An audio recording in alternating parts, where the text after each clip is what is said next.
Welcome everybody. Good to see ya. Get comfortable, take a seat, grab your coffee. What's happening everybody? Good morning. Good evening to the Europeans, you absolute legends. Welcome, welcome. I know you're in there. Thanks for coming on down to today's stream. How to play the Pokemon TCG, hosted by myself. Oh, he's gone. Hey, he's back. There he is. What's going on, Turbo KB1? Thank you for coming on down, brother. Beanie, how you going? Broke Doctor, what's good? Thank you for the follow. Welcome to the stream. Labiro, what's good? Sorry, I keep doxing you. Sombra Curse, thank you so much for coming down. Good to have you here, Sombra. I know how to play the TCG. I simply eat my opponent's cards. Did you know? Actually, I gotta be careful. I shouldn't say, no, I don't want to get in trouble. I'm not saying that. I'm not I said nothing. I said nothing. Gengar, what's good? Thanks for coming on down. Weepod Enjoyer Shrek. What a username. I love that username. That is so good. That is the username. Oreo Cakestar, what's good, man? How you going? Is there a cheap way to build a deck? There is. There's a lot of very good decks you can build for very, very cheap. There are. Primal Lugia. What are your opinions on EX battle decks? I'm pretty sure there's a solid one, the Miraidon one. Oh no, it's the Regigigas one. It comes with a lot of cards you need to run Miraidon. And it's got non-holographic Forest Sealstones. Do you know how rare those are? Tina Marie, thank you for coming on down, Tina. Thanks for joining the show. Good to have you here, Tina. Why chat's so small? Because it is. Fromla, what's cooking, brother? Thanks for coming down. Xerix, what's good? There are some dirt cheap single prize decks. Yep, there are, bro. There are plenty. We will talk a little bit about that today. Wongman, what's good? Thanks for coming down. Thanks for the follow, Squiggle. Oni Ross, 8. What's happening? Gardevoir, how much of a believer are you? I love the deck. I think it's going to be fine. I think we should just wait a little bit and see what cards are going to come out over the next couple of months that are going to help support Gardevoir. But it looks like they are continuing to support it. So I have no worries about that deck after rotation. Even though we're going to lose Fog, we're going to lose Baby Guardy. Yeah, it's too early to make the call, but I think we're going to be fine. I think what we've seen is pretty promising for Gardevoir so far with Flutter Mane, and we've recently got that Buddy Poffin card as well. So I'm not really stressing about Guardy. It's not really on life support. It's fine. It's just in a weird spot. You gotta remember that other decks are going to lose cards too. I think the spotlight's on Guardy just because Guardy is such a prominent deck, but the deck's only been around for barely a year, so I think it's going to be fine. Tomothy, thank you for the resub. Thanks for coming on down, Tom. That is a lot of months. That's 38 months. That's more than anybody else. Tomothy, how you going, bro? Thank you for the resub. Thank you for 38 long months of your support, dude. You're a king. Looking forward to your thoughts on this. I'll have to jump off for work. No stress, Lucky Mon. You can catch the rest after. The VOD will stay up on the channel. Are you planning on attending EUIC? I spoke a little bit about that. Financially, very, very difficult. I didn't get stipend or travel award. Travel award would have been nice. That would have covered it. I didn't get stipend, so I'm like 50-50. There are some cheap flights, but it's a big commit, and London's really far away. But of course, if I attend EUIC, we can definitely catch up. That's the best part of the events. You're going to be at EUIC, Sombra? That's pretty cool. I've definitely got FOMO for EUIC, but can't commit to it just yet. Can't commit just yet. This could be us at EUIC, but you won't go. Literally me.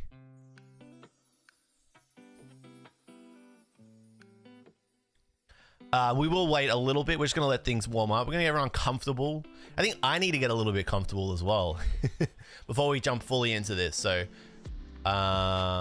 this is a stream that a lot of people have asked for a while, and I've been kind of like apprehensive about making. So that's why it took me so long to actually do it. But once I started making, I was like, you know what? This is really fun, and I wish I'd done it sooner. So this is for all you guys out there, all you guys and girls that are trying to get into the TCG. So So we want to get as many people in just before we start, because once we start, we're not stopping. Once the train departs, we're going. Suave Salami, thank you for 40 months. Okay, Timothy, he's got you beat there. Suave, thank you for the 40 months. That is a fat streak. That's over 3 years. No stress, Squiggle. Lucky you get an IC. They took ours away in Australia. What happened to Busted? Is this the replacement? Busted is not dead. It's just on hiatus. Busted most likely going to come back after this though. When's the next event I will attend? The next event is in 3 weeks. It's Melbourne Regionals. This is part of why I wanted to run this stream today. Locke, you've been looking to start playing. You're excited for today's stream. I think you're going to like it. You get a lot of benefit out today, brother. What exactly do you want to learn from today, Locke? What are you looking to get out of today's stream?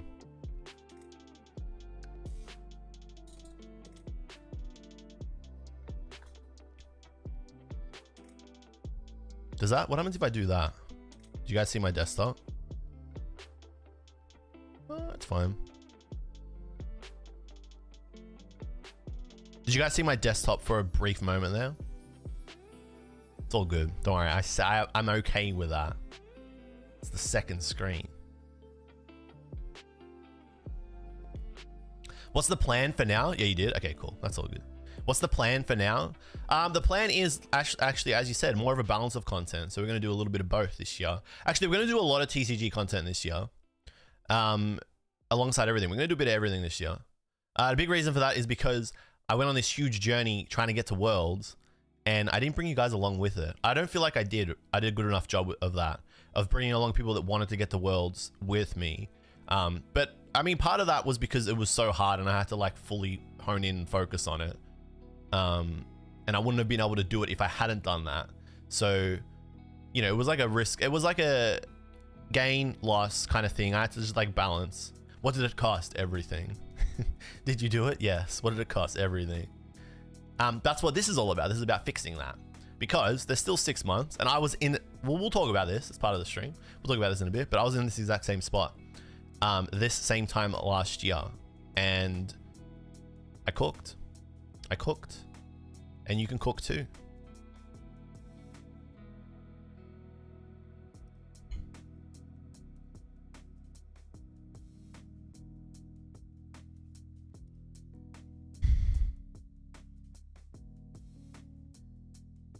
I did have a lot of fun in Italy at that cup.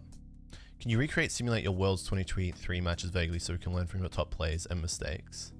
Yes.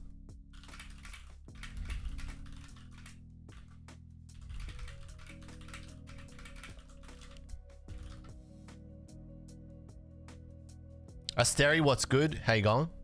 Dangies, thank you for the 17 months. Good to have you in the stream, brother. Thank you, sir. Thank you, sir. Good to have you here, man. How you going, Dangies? What deck am I currently playing? Literally everything. Because you have to play everything. I'm going to talk a little bit about that in a second.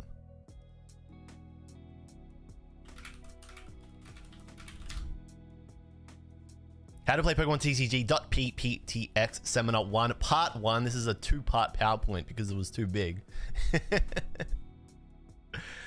All right, I think we're feeling it. I feel like this is a good time to start. We got enough. We've, you know, there was a buffer. There was like a 10-minute buffer. If you wanted to be here from the start, I gave you 10 minutes to get in. That's all enough. I feel like that's the grace period, isn't it? That's the general grace period for this kind of stuff. IRL. Whoop. OBS. Love it. Sick.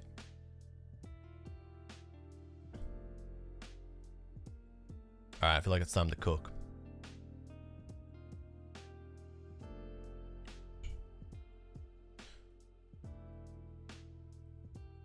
Notepad out, ready to go. I honestly am a bad player, so I look forward to seeing your tips. I'm sure you're not a bad player. You're probably just not the best player that you could be. If you want to be the best player that you could be. You know what I'm saying? Disappear him. Come back. Alrighty. So, we're ready to start. Everyone ready? You're all comfortable, everybody? You got your coffee, you got your drink, you got your breakfast. If you're in Australia, thank you for waking up so early for today's stream.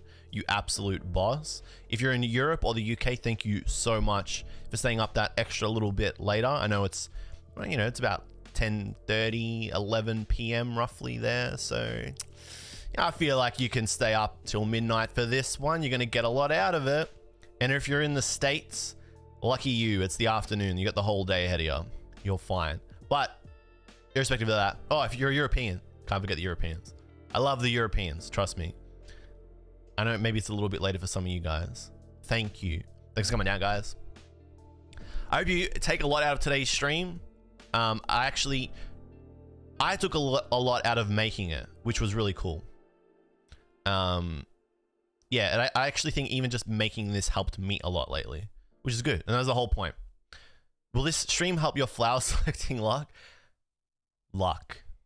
Interesting choice of words there, Harry Rest. Luck. Is there such a thing as a luck in the Pokemon TCG? We'll find out.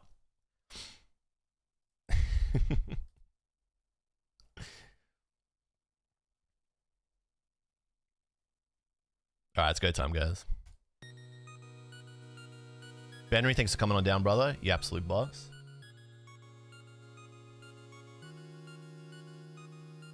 Alright, let's kick this off, guys. Today, we will be talking about how to play the Pokemon TCG. We're going to jump into this very, very deeply. So, if you're new, or if you're an experienced player, strap in. I think you'll pick up at least one thing if you're an experienced player. And that's better than zero, eh? Alright, guys. Also, this is going to be a lecture-based stream presentation. So, while I will try to answer questions throughout the stream, maybe let's do a Q&A at the end. Hold your questions till the very end of the stream, because if I see them in the chat and miss them, it's because I think if I keep stopping throughout the stream, we'll be here for 17 hours. So, Q&A at the end. But strap in and enjoy the show, guys. So, music was just a little bit too loud. I think there's very few franchises, there's very few media franchises across the world that have the staying power that Pokemon has. And a large reason for that is because of Pokemon cards. So at some point in your life, you've probably opened up a Pokemon booster pack, or you've seen cards traded or sold. Whichever the case, Pokemon cards almost feel like they're kind of entrenched in our society. But despite that, not many people really know how to play the game, which isn't a bad thing because, you know, the game is very complex. There are hundreds of cards across 20, 25 years. But at the same time, it's beautifully simple. Pokemon TCG is an incredible game that, honestly, I feel like deserves a little bit more attention. After all, it's largely, or basically, the largest competitive card circuit in the world. I can't think of any other game right now that is as popular or is growing as rapidly as the Pokemon TCG. You've got regional events that are held across multiple countries around the world, offering winners 10,000 USD, international championships where you can potentially take home 20,000 USD, all culminating in the World Championships held once a year, an invite-only event where the first place winner takes home 50,000 USD and one of the rarest Pokemon cards ever created, the #1 trainer card. So there's never been a better time to start playing Pokemon than now. But before you jump into it, you kind of have to ask yourself deep down, why do you want to play Pokemon? What is drawing you to the game? Why are you here to learn a little bit more about the Pokemon TCG? Maybe you're a new player, you know? You've wanted to jump in for a very, very long time, but you've never really felt like there was a good entry point, or the game just felt so overwhelming that it was leaving you maybe a little bit scared and confused. Or, you know, you felt like there just wasn't enough depth in the game. There wasn't enough to really scratch that competitive itch. It was a child's game. Or maybe you've played before, but you got absolutely thumped, which I think is like most of us. If you've ever seen Pokemon TCG Live, which is the app where you can play the game, yeah, maybe you watched a regional stream and thought you'd give that a go, only to get thumped by a turn 1 Iron Hands, leaving yourself scratching your head thinking, how am I supposed to get good at this game? What am I supposed to do to actually be competitive? Or you're an active player already, but you feel a little bit stagnant. You know, you're traveling to regionals, you're traveling to international championships, you're chasing your world's invite, you're trying to qualify for the biggest competitive card tournament in the world, but you feel like you've maybe stalled a little bit. You feel like you're not kicking your goals, you're not reaching the milestones that you should expect of a player that's been playing for 1 or 2, 3 years, or maybe even 6 months. Chasing that #1 trainer card is not easy. It's not meant to be easy, but if this is your goal, which was my goal, then, you know, this is the stream for you. But why me? Out of all the TCG content creators, and there's a lot, why listen to someone like me? Well, because I had this goal myself. You know, I only started playing in May of 2022. I've been playing for just over a year now. My first regional was Melbourne Regionals, and I didn't know how to play the game. I started 30 days before the event, and I did okay. I didn't really understand the game until Brisbane 2022, which was Brisbane Regionals. And I felt like I had a solid understanding of the game, but it just wasn't really there. But after that event, I decided I wanted to qualify for Worlds. The issue was that Worlds was 6 months away. So I had 6 months to get 200 championship points to make it to Yokohama, Japan. So to do that, I had to deviate a plan. This was not going to be possible just jumping onto live and playing games and trying to get better slowly. No, I had to deviate some kind of plan to make that real. The plan. And it's the same plan that I'm going to share with you guys today. Step 1 was strategize. I had to formulate the strategy to get as good as I possibly could and implement all of the concepts that I was preparing to learn into every game. You have to understand the bare minimum, the rules. We have to go over this. I know this might seem a little bit straightforward, but understanding the rules is integral to playing the game well. And it will actually show you the boundaries of what is actually possible in the middle of games. The unknowns. Oh, so we skipped one there. We have to go back a bit. The must-knows. These are the non-negotiables. These are the things that I feel like any player needs to understand beyond just the rules. The things that you can't go to an event. If you want to be a really solid player, a competitive player, a player that can potentially make day 2 of a regional or an IC, you need to know these things. Things that I myself still get a little bit lazy and don't do the research on. And then the unknowns, as silly as this sounds, knowing the unknowns is possible. There are a lot of unknowns in Pokemon, like your opponent's deck, what cards they're playing, but there is actually a way to know what deck your opponent is playing, to have a very solid understanding to a degree of the cards in their deck, and even potentially read their plays. And if you can read your opponent's plays, you can play around it and you can surprise them. And this is integral to snatching wins in the Pokemon TCG. And then all of these things combined, Ascension, as I like to call it, you know, learning the Pokemon TCG is a bit like writing down all this information in a language that you don't even understand. And in your brain, when you're trying to read it, it's impossible. It's almost like you've scribbled it. But as you implement these concepts that I'm going to share with you guys today, as you slowly learn these things and implement them into your games and reflect upon your games, there comes a point as a player where everything just clicks. It's almost like a treasure chest that unlocks, and you're able to utilize all these skills that you felt like you weren't learning. At once, they all become one, and it's really beautiful. And this was my journey. I implemented these strategies, and within a month or 2, I instantly started to see results. At February, at OCIC, the Oceania International Championships held in Australia, February 2023, I obtained my first championship points, 100, which brought me halfway to my invite for the World Championships. I was feeling pretty good. It was a top 128 placement. I just missed day 2 with 18 match points, which was a little bit disappointing. However, that was followed by a whiff at Perth Regionals just a month later. So right as I felt like I was becoming a good player, I completely stepped back. Well, it was fine. This was I understood this was a journey and there were going to be setbacks. Not everything was going to click within a month or 2, because if it did, the game was just going to be a little bit too easy for a new player to get very good at. Except I had another setback at Sydney Regionals, which definitely hurt the confidence, but it was fine. I was heading overseas to another international championship. I was practicing a lot. This was all good. I was going to London, except when I got to London, I didn't get any championship points at EUIC, which sucked. But then I went to NIC and did the exact same thing. So I was feeling pretty bad. This was my fall off. I felt as a player that I was falling off. and it was actually Jova. It was an awkward time, but it's okay. Because in between that, I managed to win a League Cup.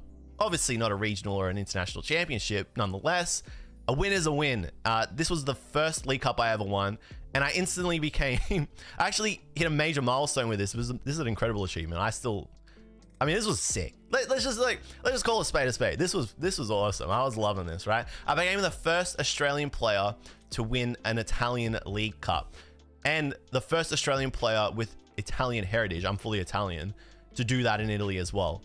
And to do that, I had to beat Brent Tonneson, who you may not know, or you may know, is one of the best Pokemon TCG players in Australia. In the semi-final, I faced off against Brent and managed to beat him 2-1 in the set. He claims he misplayed, but hey, that happens to everybody. Skill issue. I got the dub. Love you, Brent, but I need those 50 those 50 championship points. And it culminated in me getting my invite and making it to Worlds. But not just making it to Worlds and getting slapped. I finished day 1 of Worlds with a 6-1-1 record, which meant I progressed to day 2. I became one of the very few Australian players to progress from day 1 of the World Championships into day 2 from the day 1 tournament. I finished day 2 with a 4-2-3 record, giving me a top 64 placement for the 2022-2023 World Championships. And I did that in roughly 6 months of focused TCG play, utilizing this strategy. Basically, I've seen some things. I've seen things you people wouldn't even believe. And I've been fortunate enough to play with some of the best players in the world while doing this. Henry Brand, the world champion from 2019. He's an Australian player, but not just a world champion, a multiple time regional champion, not only in Australia, but internationally too, most recently at Milwaukee Regionals. Not in 2019, that was actually 2023. Angus Johnson, one of the longest running Pokemon TCG players in Australia, who has also won multiple regional championships down here as well. Most recently finishing 22nd at LAIC in November of 2023. He is a bit of a habitual choker though, but he's working on that. Ben Hall, who basically taught me how to play Pokemon at this level. Without Ben's one of the local Aussie players down here. He's been playing for Yonks. Without Ben, I wouldn't be the player that I am today. So, you know, shout outs to my homie Ben Hall. Couldn't have done it without you, buddy.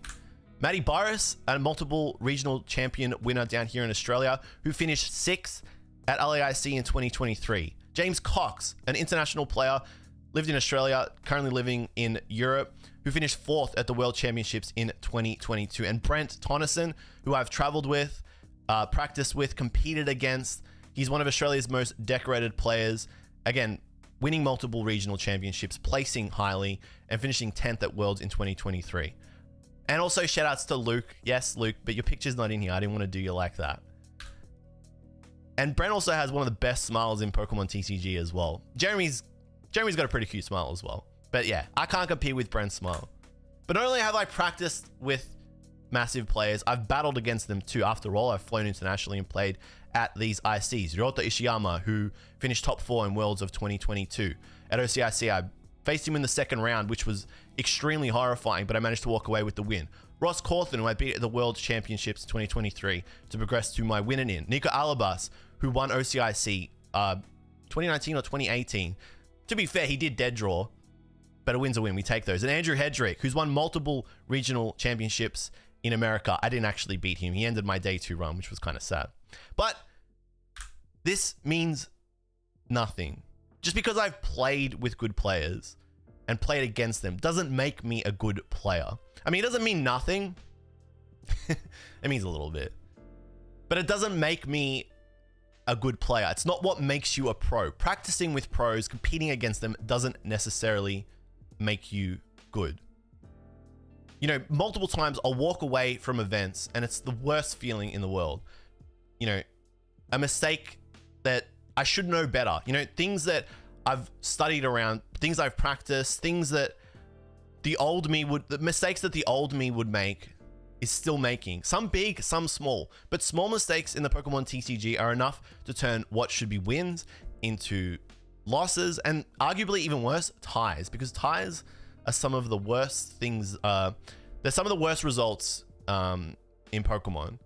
You know, ties are enough to turn what could be a day 2 at a regional into a 4-3-2 record. 4 wins, 3 losses, 2 ties, which isn't necessarily bad, but if you're anything like me, if you're trying to make a day 2, if you're trying to really make a dent in this game, it's disappointing versus the effort that you put into it.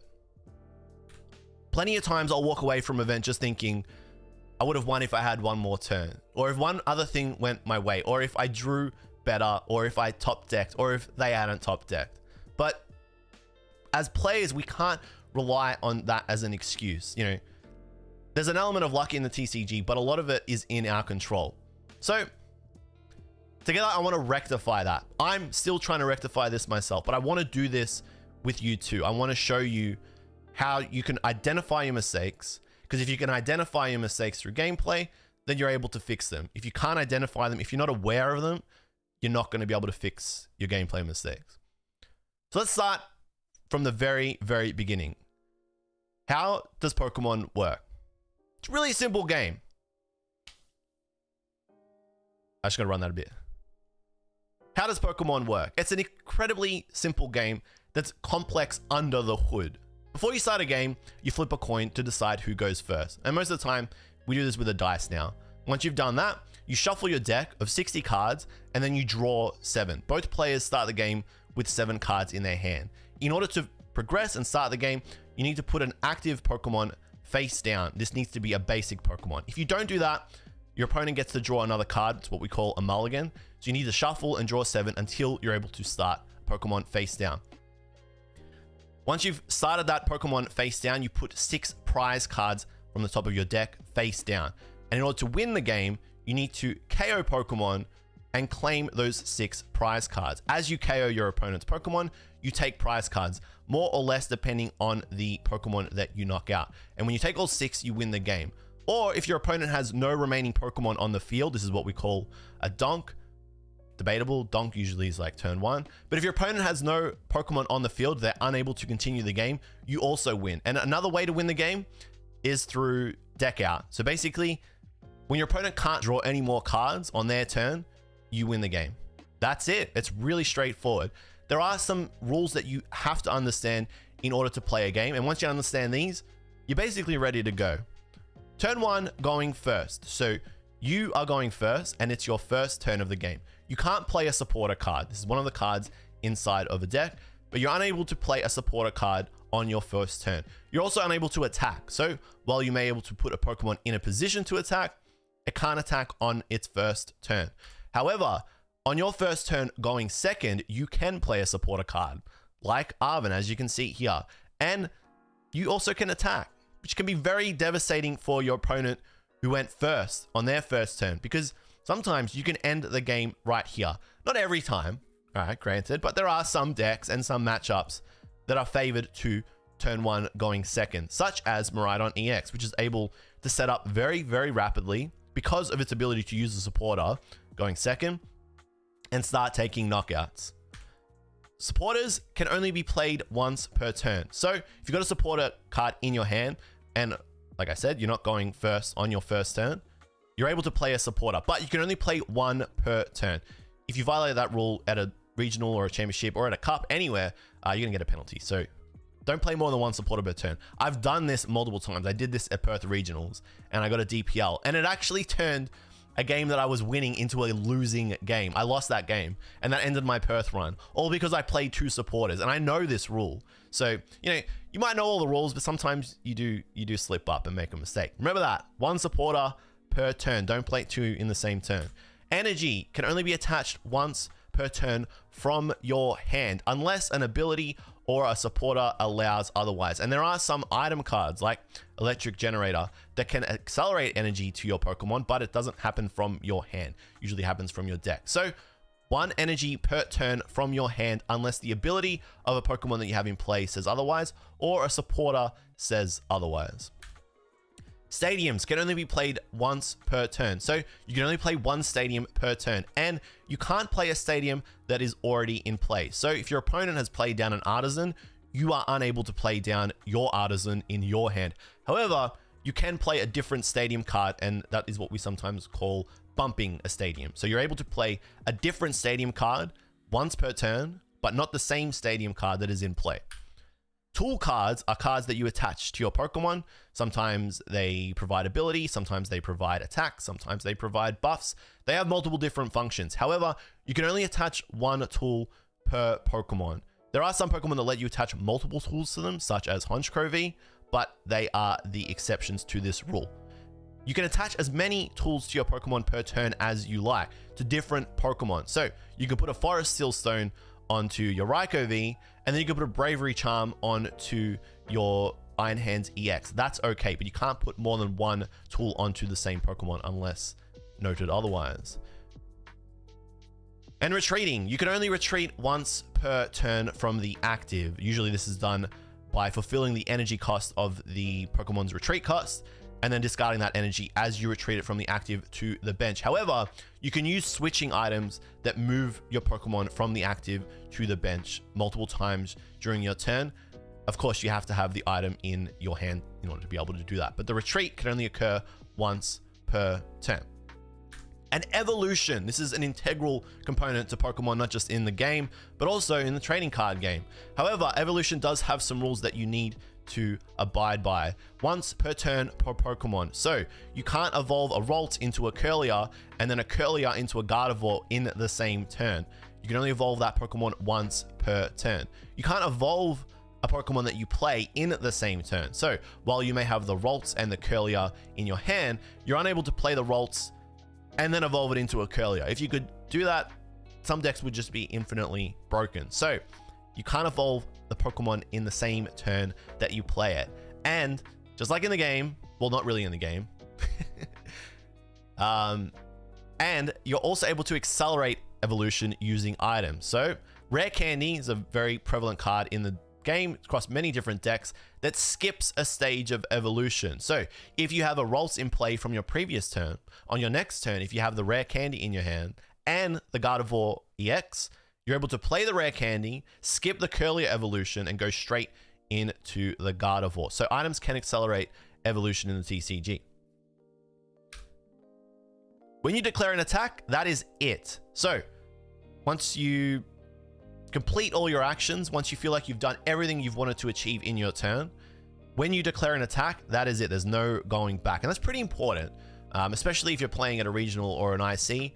There's no take backs. Once you say an attack, you are ending your turn. You're actually entering what we call the attack phase. So when you declare an attack, your turn is over and it's your opponent's turn after that. So don't declare an attack until you've done everything that you feel like you needed to do. Now, for those of you that have been playing or have played before, you probably already know this, and that's fine. A lot of people already understand the basic concepts of the TCG. That's not the goal of today's stream. Of course, I wanted to show people that have never played before the basics, the absolute bare bone basics, the rules, how to play a game, because you need to understand those in order to fully understand the concepts that I'm going to present throughout the rest of today's presentation. And to be honest, knowing doesn't necessarily make you ready to compete at a high level. It means you can start playing the game for sure. But if you're trying to compete at the absolute highest level, if you're trying to become the best player that you can, you need to sort of understand things like whether you grab a VIP, whether you grab 2 Ralts from a VIP, or you grab a Ralt and a Radiant Greninja to see 2 more cards. As for the answer to that question, it's debatable. And you may often hear TCG creators and players say, it depends, when asked questions like this. But these are the sort of things you need to think about beyond just, I can only play 1 supporter per turn. These, what we call micro decisions or macro decisions, depending on how you look at the game. Because at the first turn of the game, this could dictate the flow. This could dictate whether you win or lose. Or energy attachments, whether you attach on turn 1, whether you're going to use it or not, or hold it for the next turn. These things really depend on the match that you're playing, the deck that you're playing against, and a whole lot of things like the cards in your hand.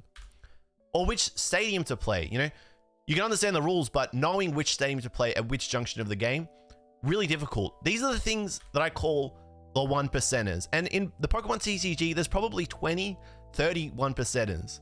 So when you think about it, if you can understand Sorry, I just need to mute Discord. Sorry to break your immersion there, chat. I'm gonna run that again. These are the things that I like to call the 1%ers. And there's probably like 20 or 30 different 1%ers. So if you can improve your game by 20%, someone's actually trolling me. Sorry, chat. I'm getting... Give me 1 second. Sorry for breaking your immersion there. Sorry about that. If you're watching the VOD, I'm sure you're getting a good laugh. Sorry, guys. These are the things I like to call the 1%ers. And in the Pokemon TCG, there's probably 20 or 30 1%ers. So when you think about it, if you can fix up 20 or 30 parts of your game, you can instantly improve 20 to 30% of your game. And we're trying to get to 100% or as close as we possibly can. So we have to start... I'm getting grief. It's been a hot while since I've been grief like this. So first, let's look. Okay. So now that we've... Okay. Sheesh. So let's... Okay, I'm actually gonna run that again. No, I'm not. Okay. These are the things I like to call the 1%ers. And across the Pokemon TCG, there's probably 20 to 30 1%ers. So if you think about it, if you can fix up 20 to 30 of these little 1%ers, these little things across your game, then you can become 20 to 30% of a better player. And our goal here is to become 100% of the player that we can be. We're trying to become the absolute best player that we can. So let's start looking at some of these 1%ers. I like to categorize this as the things that we do know. So we need to look at what we can and what we do know in a TCG. First is the meta. The strongest decks. These are the decks that are most prevalent across the playing field, that you're most likely to come across, that you're most likely going to pick up and start playing, as well as the rogue decks, the decks that you're least likely to see. These are the decks that can potentially surprise you. However, there is a way to avoid that surprise by knowing what that deck does and the matchups, how your deck fares into Gardevoir, into Charizard, into Miraidon. Beyond that, we need to understand what our deck does, what every card in our deck exists there for, the purpose of it, how it functions. All 60 cards, they are all working together. A deck is synergistic. Everything in that deck has a purpose. We need to understand what that purpose is. Our win conditions, sometimes abbreviated as win cons. Win conditions are criteria that we need to meet in order to win the game. They are a route to victory. So we need to play according to our win conditions. We need to understand what our win conditions are into certain matchups and make plays there to achieve them. And the prize map. The prize map ties into our win conditions and our lose conditions, which will follow. Essentially, the prize map is the fastest way to win in Pokemon because that's what we're trying to do. We're trying to win before our opponent does. And it's whether winning is even possible or not, because sometimes there are games where you're just not going to win. And the beautiful thing about the prize map is that it identifies that for you. And our lose conditions. You can identify how you can lose. And if you can identify how you can lose, I think you could put 2 and 2 together there. You can probably avoid it. Sometimes I like to refer that as snatching defeat from the jaws of victory. Throwing is the simpler term there. So let's kick it off with the meta. The meta is the playing field, essentially. And if we can understand that, then we know what we're facing against. That's pretty damn important. The meta in Pokemon TCG, it's a little bit like rock, paper, scissors. It's not a hard and fast rule, but you have decks that are generally going to beat others. That's just how it is. And there's no deck that is going to beat every single deck in the playing field. There are decks that win against others, and that means that same deck probably loses against others. It's fine. That's a healthy competition. No deck outright wins everything. There are a multitude of decks and ways to build them, but for the most part, the meta, it's pretty well defined. It's established, and that's why it is the meta. The meta are the decks that dominate the competition and see the most play, and then the decks that you're most likely to pick up. However, when we refer to a deck like Gardevoir, it's the core, essentially. There are multiple variants of Gardevoir EX decks. There are multiple variants of Charizard EX decks. They're not all exactly the same, but they have what we call the same engine. They operate essentially the same, just with minor variations here or there. You can play any Pokemon in any deck.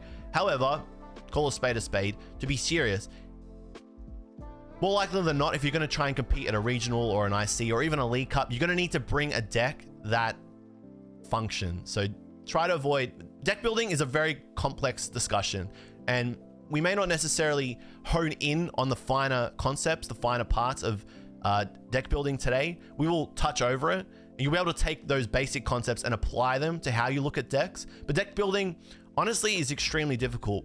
Some people argue that there are two types of Pokemon players. There's good players, and then there's good deck builders. And the third, after he said there's two, the third type of player is both of them together. Someone who can play really well and build decks really well. If you're that kind of player, you're kind of OP. So the meta, let's understand it. Let's know the field. Let's see what we're facing against. More likely than not, you're going to face a deck like this. This is generally what the meta looks like right now. Maybe barring Chien Pao. No, I excluded Chien Pao. Chien Pao fell off. You can still play Chien Pao.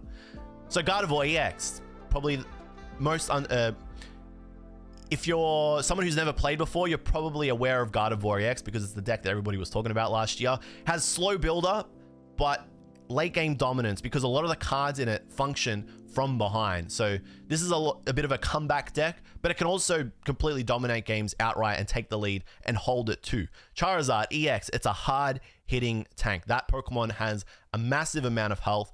It sets up very quickly, and it's super effective into decks like Gardevoir and Mew VMAX, which, by the way, is still around. Mew VMAX came out as part of Fusion Strike, but it's still a very, very strong deck. It's explosive. It's very consistent. It has staying power. This deck just won't go away. And I'd be interested to see, well, actually, it's probably going, I can't remember if Mew is E-Block, but it might even be going out of rotation. Can't remember. Editor's notes, cut this bit out. Miraidon EX, again, if you're a new player, you've probably seen this deck. Often referred to as the beginner's deck, but not necessarily. It's easy to pilot, but just because a deck is easy to pilot is a term for controlling or playing, doesn't necessarily mean you pilot it perfectly. And that's how this deck goes from being good to fantastic. Giratina V-Star, another deck that, you know, a lot of people wrote off, but it's still dominating, and it most recently won Portland Regionals. It has pace and flexibility. So this is a deck that kind of lets you adapt to what's happening in the game. It gives you multiple options. The deck that I really like, because it runs using the Lost Zone engine, which in itself is a dex. Which in itself is a deck.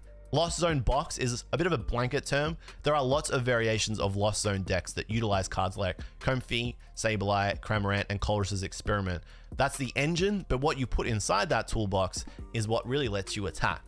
It's a very difficult deck to drive and arguably impossible to master, but because it's also very flexible, it can steal wins, it can take commanding leads. It's a very powerful deck.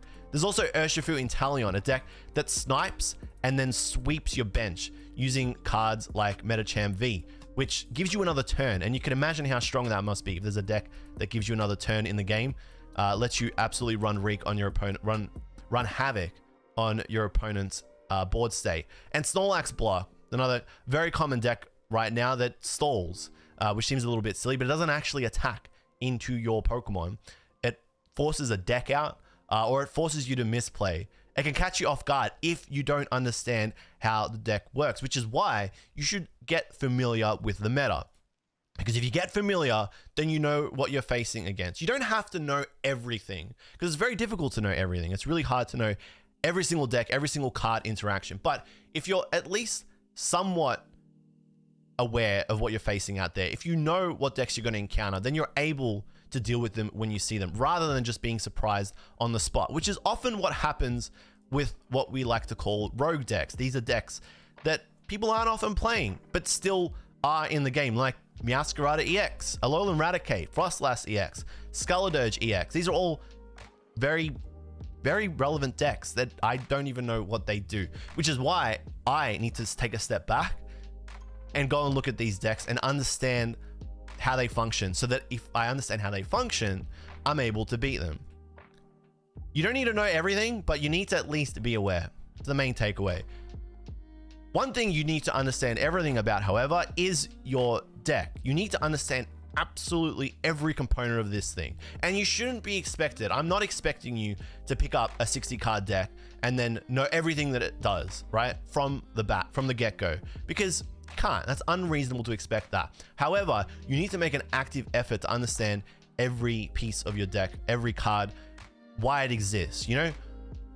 How does it do what it does? What does it even do? Do I know every Pokemon inside of it? Do you? That's something that I was looking at Lost Zone decks and being like, why is this card in this deck? Or like, I'd pick up a deck and play it, and I'm like, what is this card? What is this card's purpose? Is this a Pokemon attacker or is it a support Pokemon? Do I know my supporters? Do I know how many of my supporters I'm playing? This is like key critical information. Why am I playing so many counts of them? Do I know all of my search cards? Why am I playing all these search cards? Do I know all my switch outs like Escape Rope, switch cards, switch? Like, I need to understand how many are in the deck, because if I don't know how to adapt and be flexible in the heat of battle, which is literally what is happening when you're playing Pokemon. So while most meta decks have the same core, different variants exist, which is why you'll see deck lists like this. This is Charizard EX, but it runs using the Bibarel engine. And you may notice if you're, across the TCG partially, that it's missing cards like Pidgeot EX. Instead, we've got cards like Entei V, Bibarel, and there's a TM evolution there. But why is there a TM evolution there? When you look at a deck like Charizard EX Pidgeot, it's pretty much the same. It's got the Charmander, Charmeleon, and Charizard cards in it. There's a Luminion too, but instead of Bibarel, we've got Pidgeys and Pidgeots, and we don't even have a TM evolution. So, if we're trying to rapidly evolve our Pokemon into Charizard, why are we excluding a TM evolution? We need to understand that. I mean, I can give you the answer, but I'll give you the answer. The answer is because this version of the deck runs 4 rare candy. So the Charizard EX Bibarel version only runs 2. It relies on that TM evolution. These are the kind of things, when you look at a deck list, you kind of need to understand. The beauty of the Pokemon TCG and deck building is that a lot of it is very synergistic. So when you look at this deck, I look at this and I inherently know now, because I've studied decks and I've played a lot of decks and I've played for a decent period now, I can look at this and I can tell you that the reason why there's a Forest Seal Stone is because we've elected to play 2 V Pokemon. Forest Seal Stone is a tool that only V Pokemon can use. So if at the Pokemon concept base stage of the deck that you're building, you're choosing to play a Rotom V, which lets you see cards at the end of your turn. It's the ability, it ends your turn. And you're also playing Luminion V, then there's value in adding a Forest Seal Stone into this deck, because it lets you get another card, lets you get any card once per game from your deck when you attach it to a V Pokemon. But it's not just because you're playing the V Pokemon, it's because you're playing for Arven, and you're playing for Arven because you're trying to get item cards every turn. But Arven also lets you get a tool card. So if you're trying to get item cards every turn, you may as well get value out of Arven's second part of the card, which lets you get a tool. And we're playing multiple tools like Justified Gloves, Vitality Band. So we may as well play a Forest Seal Stone there too. There's a Mew as well, a baby Mew, which isn't attacking anything in this deck, but it is letting us search for items, letting us see the top 6 cards of our deck and take 1 item card from there. And this deck relies on items like Rare Candy, and to an extent later in the game, Lost Vacuum, Super Rod, Counter Catcher. So all the decks in this, all the cards in this deck exist for a reason. In the same way they exist in the Bibarel version, the Pidgeot version works in its own way, but you need to start looking at your decks and see why every single card is there. I think I've basically summarized it. I was going to say I could probably go a little bit further, and you know what? I think for the case of the stream, I will talk a little bit more about this, but we are playing 2 Counter Catcher because this deck is likely to fall behind at some point in the game, and it lets us gust up without having to play a supporter. And it's a way, so you can play the Celebrations Mew. You can, at the very end of the game, maybe be like, okay, I need a boss's orders. I can potentially find a card that lets me do the same thing using Mew, because Counter Catcher is an item card. So because this card has so many item cards in it, Mew has a lot of value. We're playing Iono to disrupt our opponent's hand and potentially refresh our hand at the start of the game. We're playing Lost City because we're trying to put those Gardevoirs into the Lost Zone so that our opponent can't refresh their board state and start attacking us again. We're playing Collapse Stadium because we may need to get rid of our Rotom V off our bench. So Collapse Stadium reduces your bench from 5 cards to 4. You may have had to have played Rotom V and Luminion V in the same game, and that leaves you vulnerable. That's a potential lose con, which we'll talk about in a moment. So playing Collapse Stadium lets you shrink your bench and remove a Pokemon from the bench, and that might be the Luminion V. So that's why a lot of the cards in this deck are there. This is a pretty solid deck list. I believe this is Azul's from not Portland Regional, but the regional that he won just a couple of weeks ago. And you can see why he won the tournament with the deck, because every card in there has purpose, has a reason. it's integral to the deck. There's no random funny card that's kind of out of place.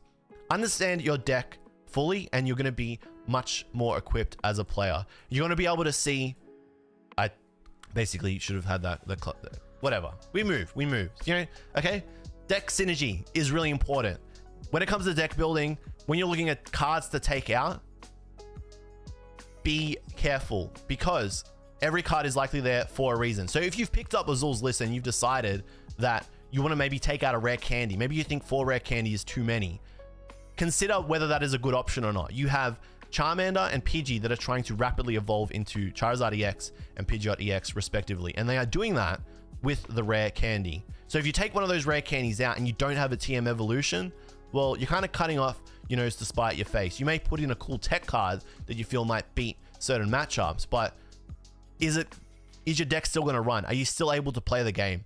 Unlikely. So deck synergy is super, super important. Consistency is often more valuable in the TCG than tech cards. It will vary across metas, but what may seem like an innocuous and a simple change that isn't going to really rock the boat could potentially break your deck and lead to games where you're basically unable to play. Excuse me, guys. I got to take a little quick sippy.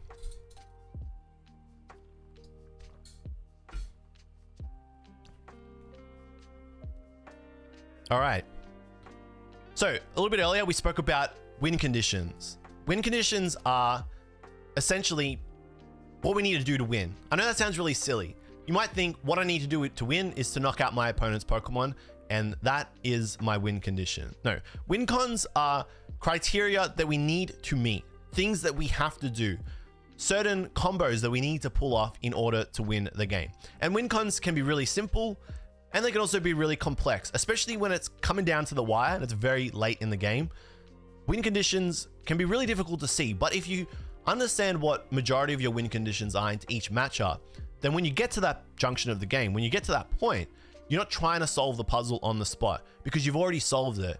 You may not remember it step by step, but you have an understanding. You saw the solution. This is like understanding the answers to the exam before the exam. You still need to write out the formula, but if you know where you're going, then you can work out how to get there.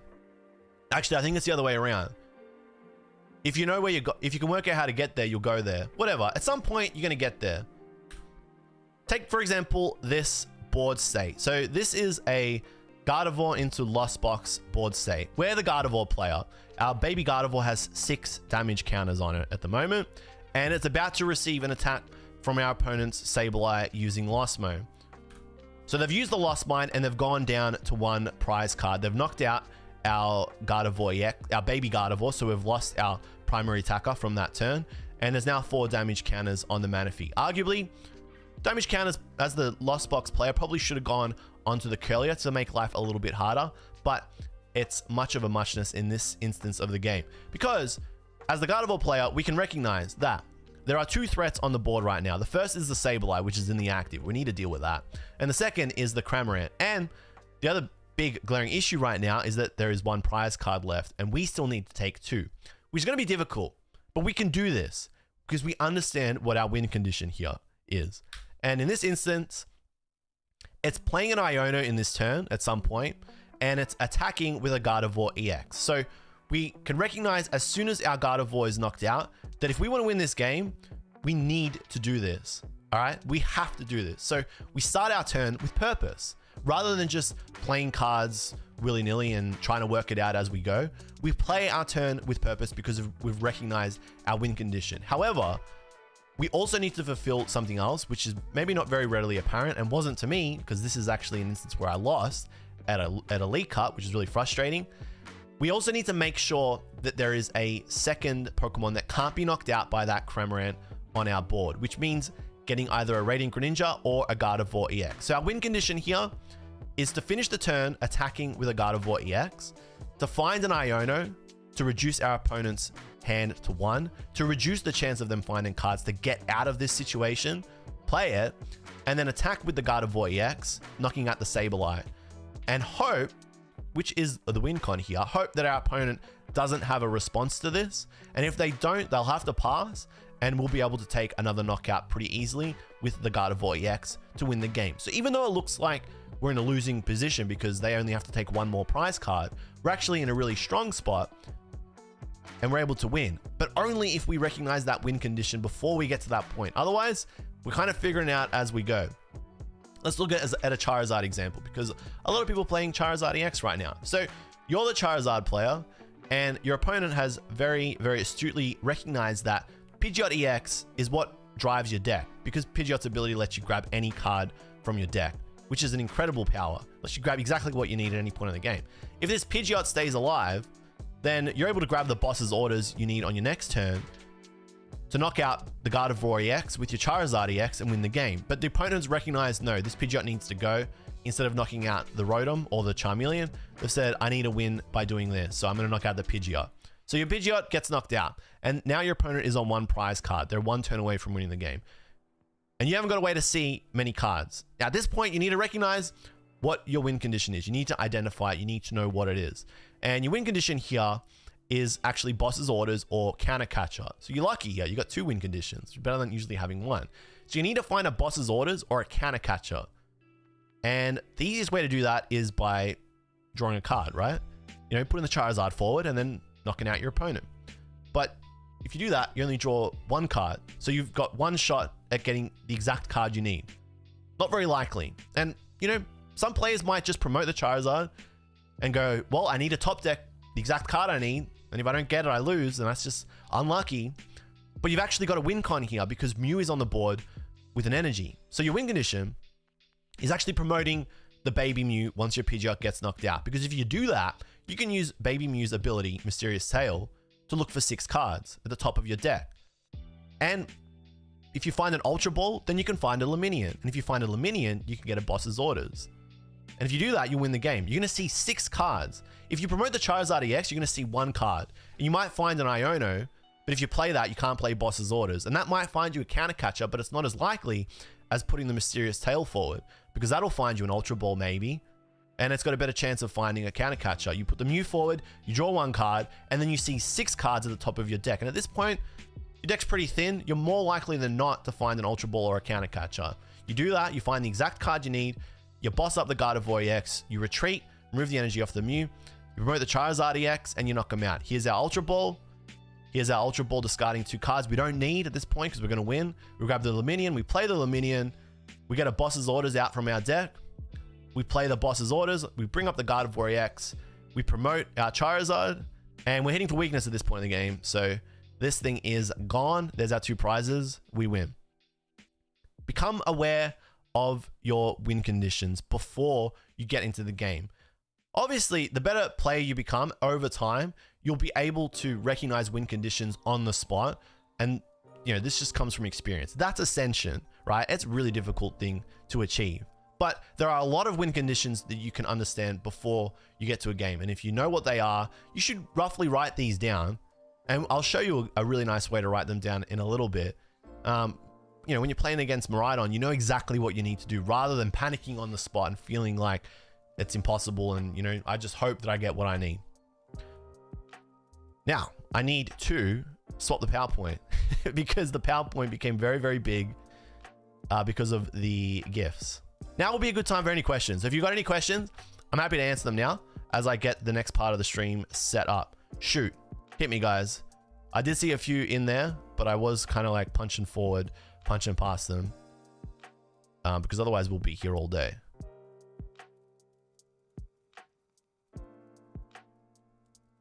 Julian, I have one. Yes, young Belosi, hit me. Fully ready for this. Don't worry, I was ready for this. I knew this would happen. I knew this day would come.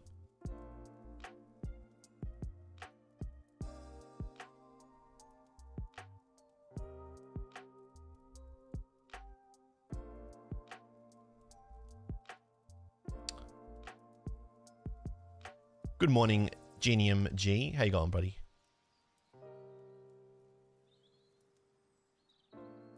Hello, Patty G. Good to see you, Patty.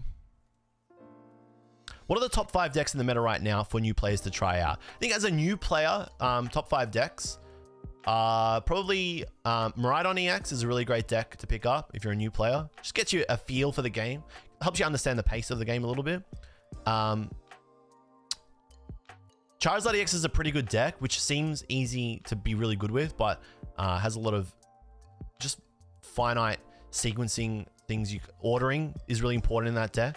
So it might be really easy to get set up, but did you get set up in the correct way? That's part of the tricky part of what makes playing Charizard EX really tricky. It's hard to recommend 5 decks because, you know, the meta is kind of shifting now as well. We're in this real weird spot where the meta is rapidly shifting, but I'd say Miraidon EX and Charizard EX are pretty good decks to start with, either of those.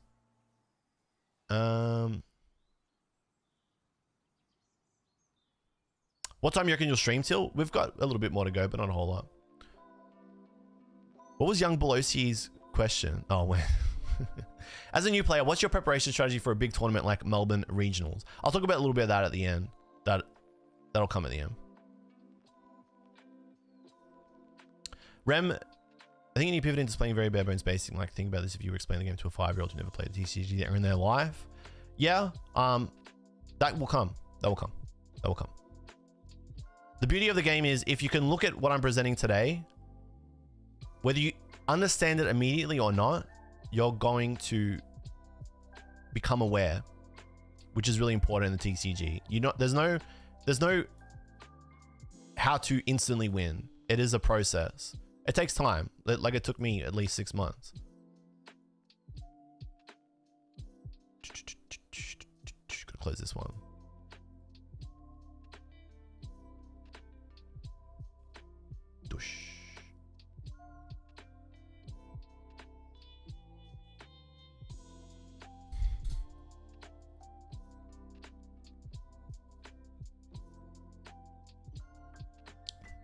Which cards are the prize cards? The cards that we face down, that we place face down. Oh, that's okay. Which cards are the prize cards? Well, the beautiful thing about this stream is that I've got that answer covered. Sorry, I have a mild form of dyslexia. Excuse me. I'm new at the game. Do you think Lost Tina or Lost Box is a good place to start? Absolutely not. I'm not going to say that definitively. Really bad place to start. Really bad place to start. This is coming from someone who played a lot of Lost Box last year. I'm just going to go out and say that. If you're a new player, absolutely do not start with Giratina V-Star or Lost Box. You will really quickly hate the game, and you will feel like you're not going to feel like you're progressing. I, as a really stubborn person, started with Palkia Inteleon. Palkia V-Star is my first deck, and a lot of people said, don't do it. And I was like, no, I'm the best. I can do anything. I'm the strongest man in the world. I'm super smart. I'm invincible. It was really hard. It was really difficult. And I feel like I could have gotten better earlier, excuse me, if I had listened to others. However, I got good with the deck because I grinded it for 30 days straight. This was part of another video that I was making 2 years ago that I never made. But that was only because I'm absolutely insane and I grinded the deck because I'm stupid. So don't do what I did. Otherwise, you will burn yourself out. It's really not wise. What do you think the most important skill for in-person play? It's composure. Honestly, it's composure. Libero actually mentioned at the start of the stream the mental component of this game, and I didn't include that in this presentation. However, the mental component is very, very critical to your performance. Staying composed is really hard, but if you can stay composed, you will make the correct decisions. And if you make the correct decisions, or the most correct decisions while playing, then you're less likely to lose. Really, yeah, Lost Box forces you to learn. However, I don't recommend that style of learning to new players because it can be off-putting. Okay, we're gonna keep going, guys. If I missed your question, I'll give one more YouTube question. Are there any common mistakes beginners tend to make that could help us be more aware of? I've got about shuffling on my first tournament this year because I have been test playing online. Well, I guess the easy answer to that question is always shuffle your deck after you search it. Anytime you've gone in your deck, as a general rule, you'll need to randomize it again. But this sounds like we're going to have to do another stream at some point talking about more stuff, which is fine. That's the whole point of this. The beauty of this stream is you can come back and watch it later. anything that you felt like went a little bit too fast, you didn't understand on first pass, just rewatch it. But I'm about to answer a lot more of your questions now. Don't worry, guys. I thought about this. I cooked, guys. Shuffling opposing players? Yeah. Don't worry, guys. I got you. Okay. Let us continue. Shall we? Whooshy. There we go. Ready to roll? We're cooking. Just gotta wait for this stream to buffer. Alrighty.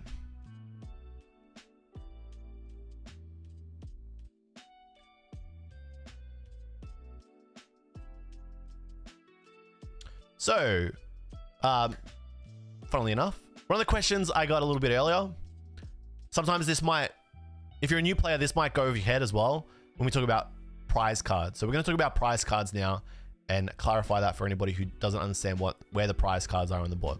So, in the Pokemon TCG, prize cards are the number one thing we need to be focusing on. Okay, that's probably, I'm going to get yelled at. Henry's probably watching this stream. He's be like, don't say that. How can you say that that's the number one thing? There's other things. Okay.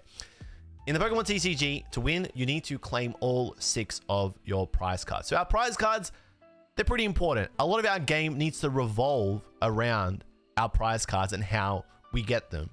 But what if I told you you could map them? What if I told you you could basically you could create your route to victory? What if I told you you could... What if I told you... This is why I didn't want to... This is why I hate stopping, but I had to stop. I had to split it because the first PowerPoint was 5 gig and the second was 7 gig. Okay, so in the Pokemon TCG, in order to win, we need to take all 6 of our prize cards. So our prize cards, they're pretty important. The beautiful thing about our prize cards is that we can understand how to take all 6 basically from the first turn, depending on the deck that our opponent is playing to some degree, not definitively. And we do that by using the prize map. This is basically our route to victory that we understand into each matchup. To win, we need to take all 6 of our prize cards. We know this. And we need to do it before our opponent. That is maybe a redundant statement because, yeah, of course we need to win before our opponent does. But it means doing it faster than your opponent can do it. And that might mean getting a turn or 2 ahead of them.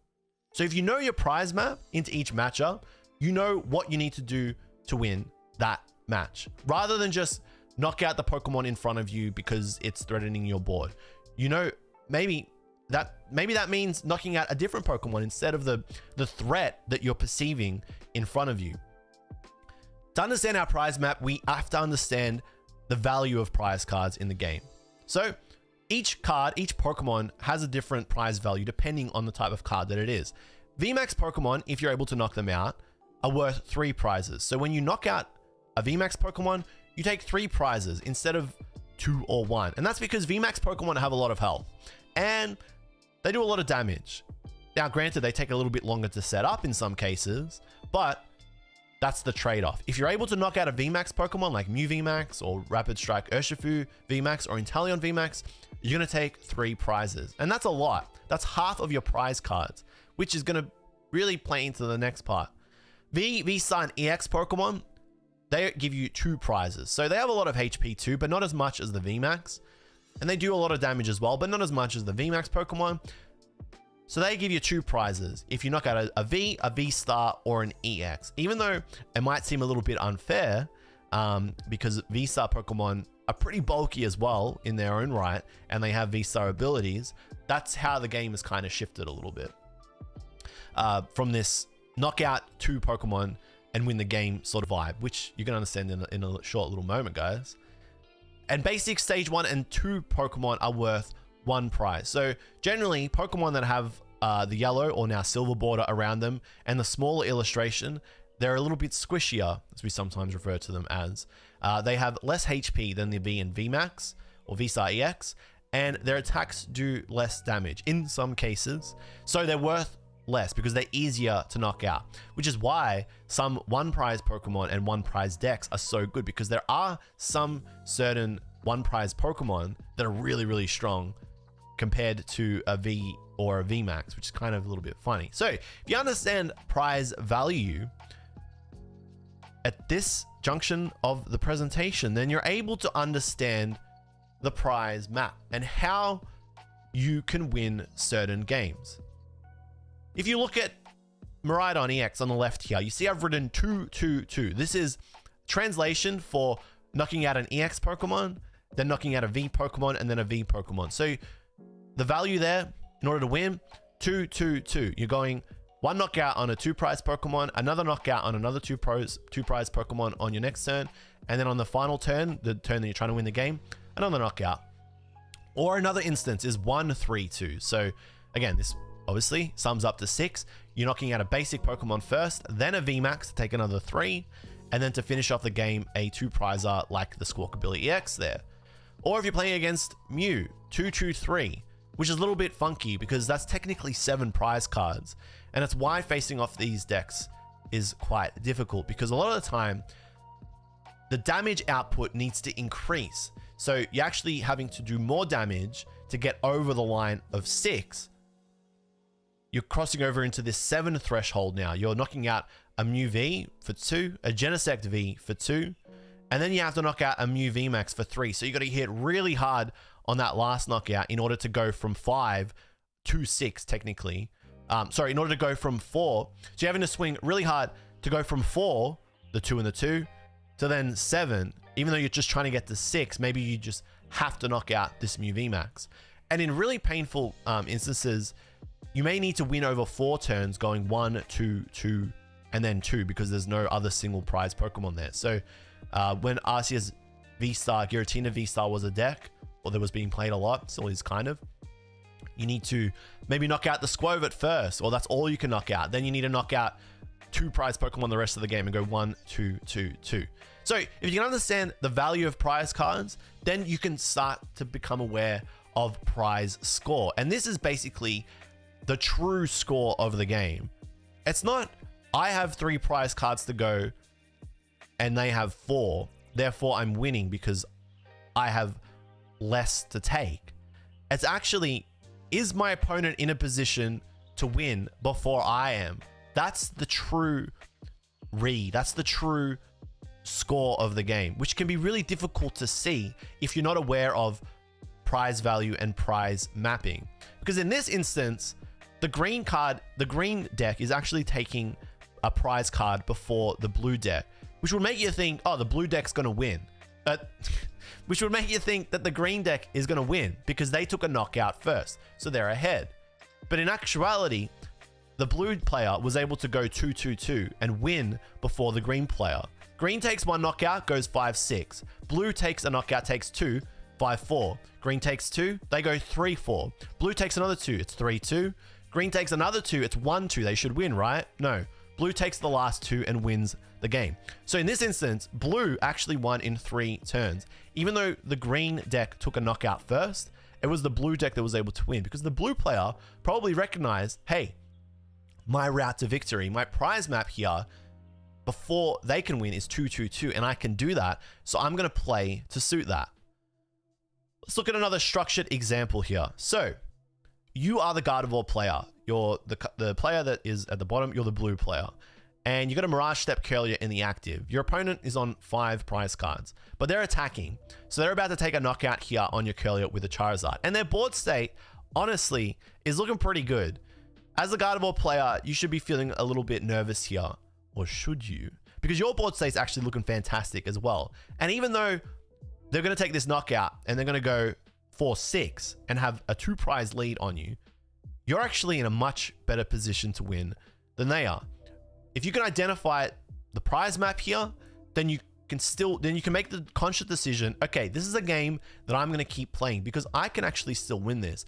I've probably got a better chance of winning this than they do if I utilize my deck's strength. Remember, guys, a little bit earlier, I said V-Star and EX Pokemon give up 2 prizes. So in this deck, our V Pokemon, our Zacian V, we'll talk a little bit about the Gardevoir EX deck in a minute and the cards inside of it. We have V Pokemon in it and we have an EX Pokemon in it. So we have Pokemon that are going to give our opponent 2 prizes.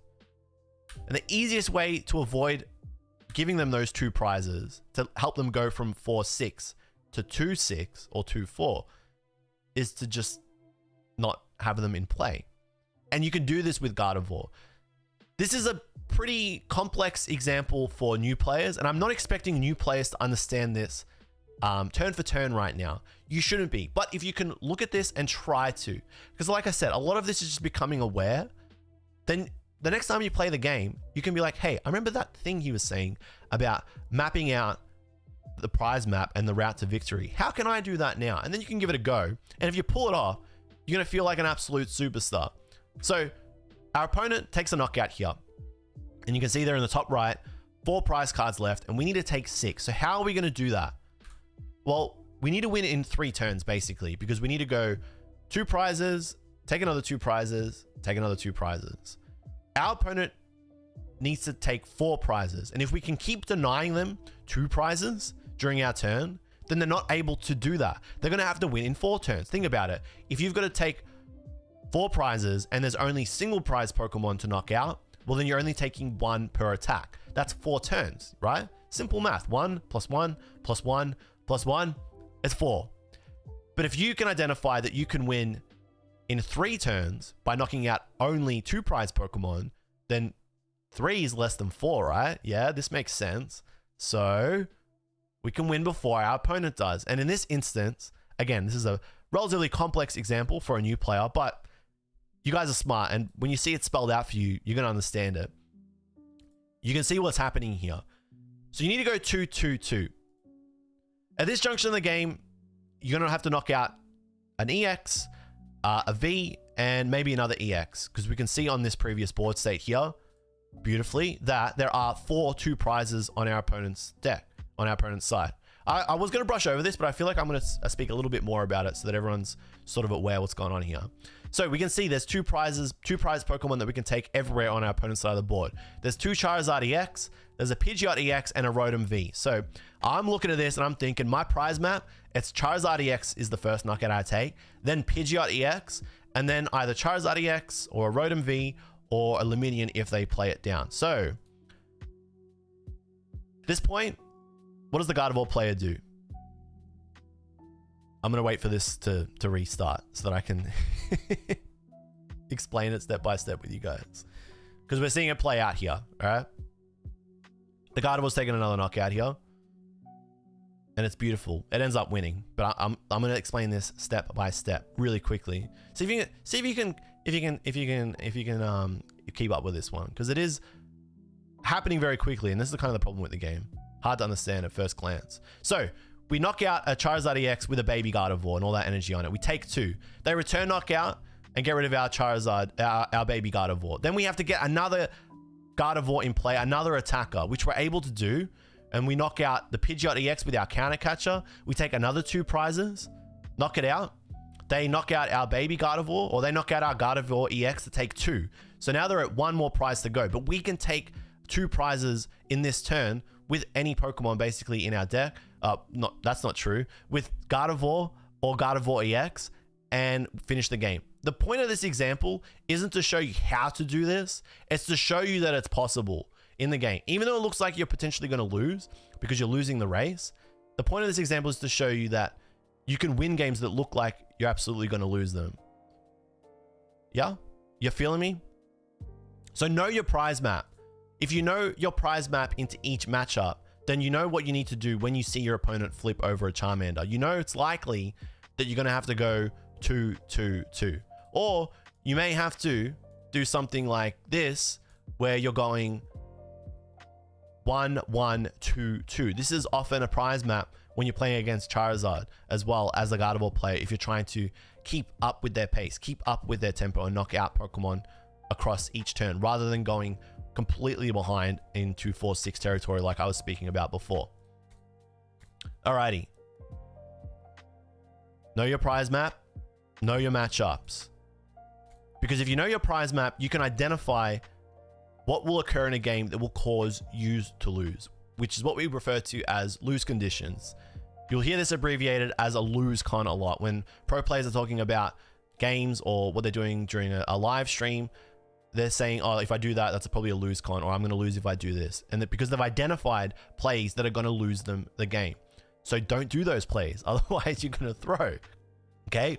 They are the opposite of win cons. And I know this seems very self-explanatory, but it can be a little bit confusing at first. When you open up TCG Live, you're not understanding, you're not aware of these concepts. Lose cons are the complete opposite of win cons. They are what are going to lose you the game. So don't do these things. For example, you're on 2-2 prizing here. You're both on 2-2 prizing. You don't need to put a V Pokemon in play. If you do that, you're giving your opponent a win con. They knock out a V Pokemon. They take 2 prizes, they win. You absolutely don't need to play down a Dragonite V. You might be thinking as the Locksbox player, okay, I'm probably going to get Iono'd on the next turn. I don't want to lose my hand, right? So I'm going to play down a Dragonite V and put the Forest Seal Stone on it. So don't play down the V because you're going to win, or that will guarantee that you lose the game. It might help you win the game, right? If your opponent isn't able to find a boss's orders, but they're very likely going to because they have a Pidgeot in play. So in this instance, playing down a V Pokemon is a lose condition. There is a guaranteed lose con, a win con you're providing for your opponent. So don't play it down. Just because your Sableye is going to get knocked out on the next turn doesn't necessarily mean you're not going to be able to find a response. You might not get Iono. You have the Dragonite in your hand. You're able to find a boss's orders with the Forest Seal Stone and load up energy onto the Dragonite and then knock out the Rotom V and then win the game and take your last 2. That's a lose con. If you are versing Charizard EX and you're on 3-2 prizing, this is a little bit of a tricky one. Somebody asked a little bit earlier, what are some things I can do to avoid or like be aware of in games, right? That's these. These are your lose cons. These are the things, okay? You're looking at this board state and you're saying, okay, I'm on 3-2 prizing. I'm on 3 prizes to go. They're on 2. I'm behind. This is looking bad, right? I need to knock out. I need to take some knockouts here. I need to get ahead. Your opponent, in order to win at this point, I can't, and okay, I'm going to start that example again. Let me cook, chat. Chat, let me cook. Okay. Take another example. You are the Gardevoir player and you are facing off against Charizard EX. You're on 3 prizes to go. They're on 2 prizes to go. Now, your immediate thought is, I need to knock out the Charizard in the active because that is the thing that's threatening my board. And I'm potentially going to lose here because I have a Gardevoir EX in play, which provides 2 prizes to my opponent. And you know what? They might get what they need to knock that out and take their last 2 prizes. So I've got to take a knockout here, take 2, and then take another knockout and get my last prize. So I'm going to knock out this big Charizard because I can. This is actually the incorrect play because by doing that, oh my God, I've explained the wrong example. I'm looking at the wrong note. Chat, I'm so sorry. This is why he's an amateur. This is why he's an absolute screw. Let me start that one again. Oh, that's embarrassing, but it happens sometimes. We move. Okay. Take for example, let's look at another example. You're versing Charizard EX and you are the Gardevoir player. Now, you're on 3 prizes, they're on 2. So they need to take 2 prizes to win. You need to take another 3. Your immediate thought is knock out the big Pokemon in front of me in the active because that's scary and it's going to keep knocking me out and win the game. But your opponent has a Pidgeot EX in play. And as I explained a little bit earlier, Pidgeot EX has an ability, Quick Search, lets you get any card out of your deck. So your opponent's win con is boss's orders on the Gardevoir EX. Your lose con then is letting the Pidgeot EX survive because that's the Pokemon in their deck. That's the Pokemon on their bench that's letting them get what they need to win. So to stop them from winning, you need to knock out the Pidgeot. That's your lose con, leaving it alive. Your win con is knocking out the Pidgeot. Yeah? Okay. The 2 go hand in hand here. So the correct play is actually to counter catcher the Pidgeot EX. And if you have an Iono in your hand, play that too to reduce your opponent's hand down to 2. And if you do that, it's very unlikely they have the card that they need to win. On the next turn, you take a knockout on whatever you want very, very easily. So your lose con there is letting the Pidgeot EX stay alive. Against Blocklax, which is a really difficult deck to play against if you're a new player, it can seem really frustrating because it just stalls you. It stops you from doing what you want. Against Blocklax, your most common lose condition is playing down a Pokemon from your deck that can't actually attack. Now, sometimes that's against your control because Blocklax might grab the Pokemon out with Erika's invitation, and that's really frustrating when that happens. But if you know that your lose con is playing down a Pokemon like Manaphy or Jirachi, then don't play it because you will lose if they boss it up and you can't retreat it. Okay, now for a slightly more complex example for those of you that have been playing for a while, and this is why I wanted to like cater to everybody here, because I know there are some players in the chat that want to get better and are trying to look for examples like this. Okay, so a very complex example here is you're versing Charizard EX. So you're versing Charizard EX, and again, you're on 3 prizes, they're on 2.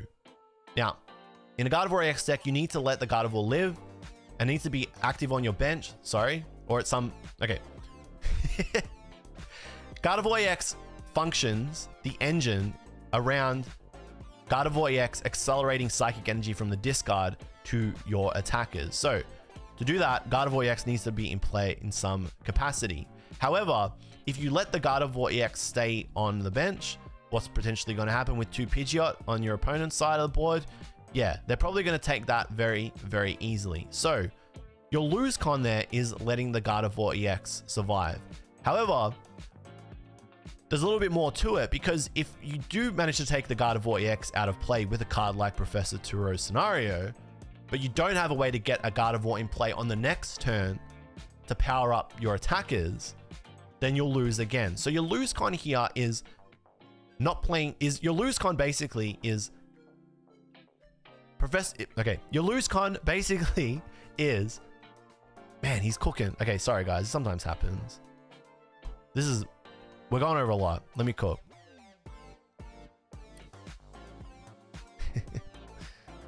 So in this instance, your lose con is leaving Gardevoir EX alive. So to avoid that being taken down by a Pidgeot EX counter catcher boss's orders play, you need to remove it from play, and you can do that with either Professor Turo's Scenario or a collapsed stadium that will remove it from play. However, your lose con is then not having 2 Curlier on board, because if you do that, but there's only 1 Curlier on the field, then it's going to be really difficult for you to get both a baby Gardevoir attacker out and a Gardevoir EX to power it up, unless you pull the absolute nuts out of your next hand and get the rare candy or whatever. So your lose con, leaving Gardevoir EX alive, not having 2 Curlier on the board. If you can avoid Gardevoir EX in play there, then you can just attack. Okay.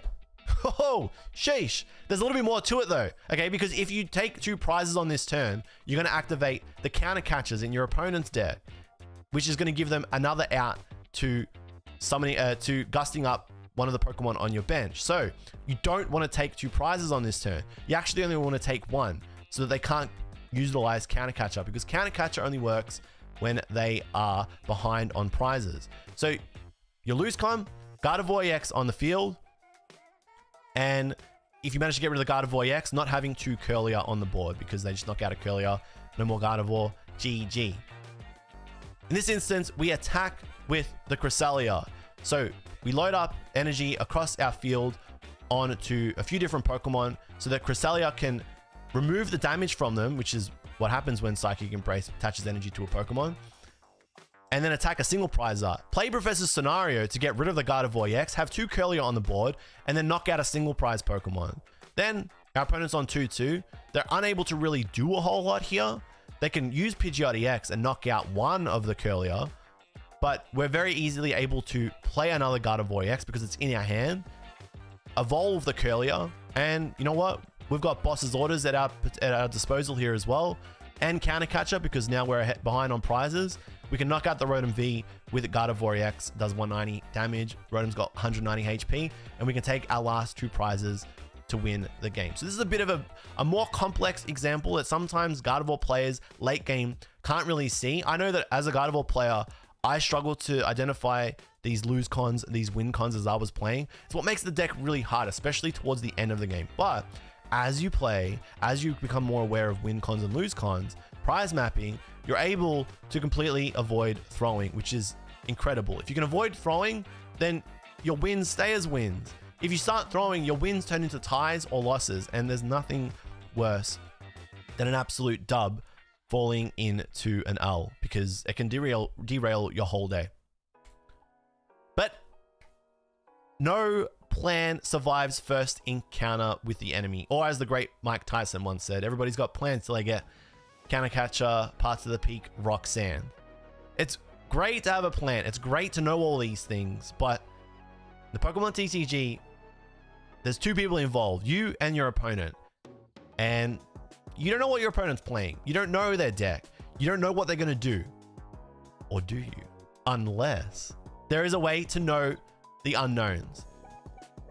If there's a way to know the unknowns, you instantly become aware of things that you ordinarily would feel like are out of your control. I'm not saying you can control everything, because if you could do that, the game would be way too easy. But there are a lot of things you can do before you start going to regionals, league cups, ICs, or even just playing online that can help you understand a little bit more. A lot of people just discount and say, I don't know why my opponent's playing, so I just gotta like deal with whatever comes. But when you see a Charmander go into the active, you should know that you're playing against a Charizard EX, so you can now understand your opponent's deck.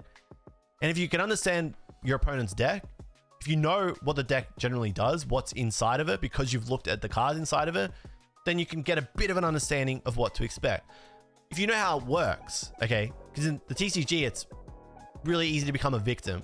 Yeah, I know what to do against Charizard because I've played against it. A lot of people might say things like, I've played against Gardevoir EX, so I know what to do. But do you actually know how it does what it does? And mind reading. There is a way to anticipate what your opponent is going to play. You can't fully read their mind, because if you could do that again, OP. But you can make deductions through the course of the game.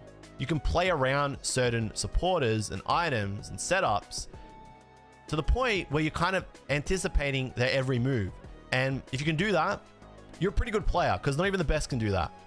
And then beyond all of that, knowing when to scoop, when to actually forfeit, this is a bit of an unknown.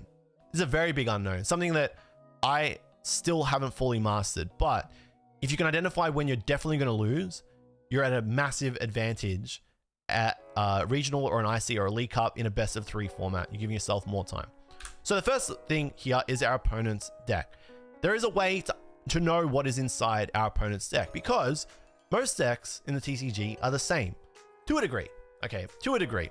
A lot of tier 1 decks have the same core. A Pidgeot EX Charizard deck is going to have the same core as another player's list that, you know, finished really highly at a tournament. It's going to have roughly the same 54, 55, 56 cards, right? So if you understand 80 to 85% of the cards in your opponent's deck, you're at a massive advantage here. Yeah, you don't know 10% of the cards in the deck. You don't know what text they're necessarily playing, but if you do your research beforehand, when you're playing against that Charizard deck, you know roughly what you're going to bump into. And honestly, doing that isn't even hard. It's really easy. Thanks to limitlesstcg.com.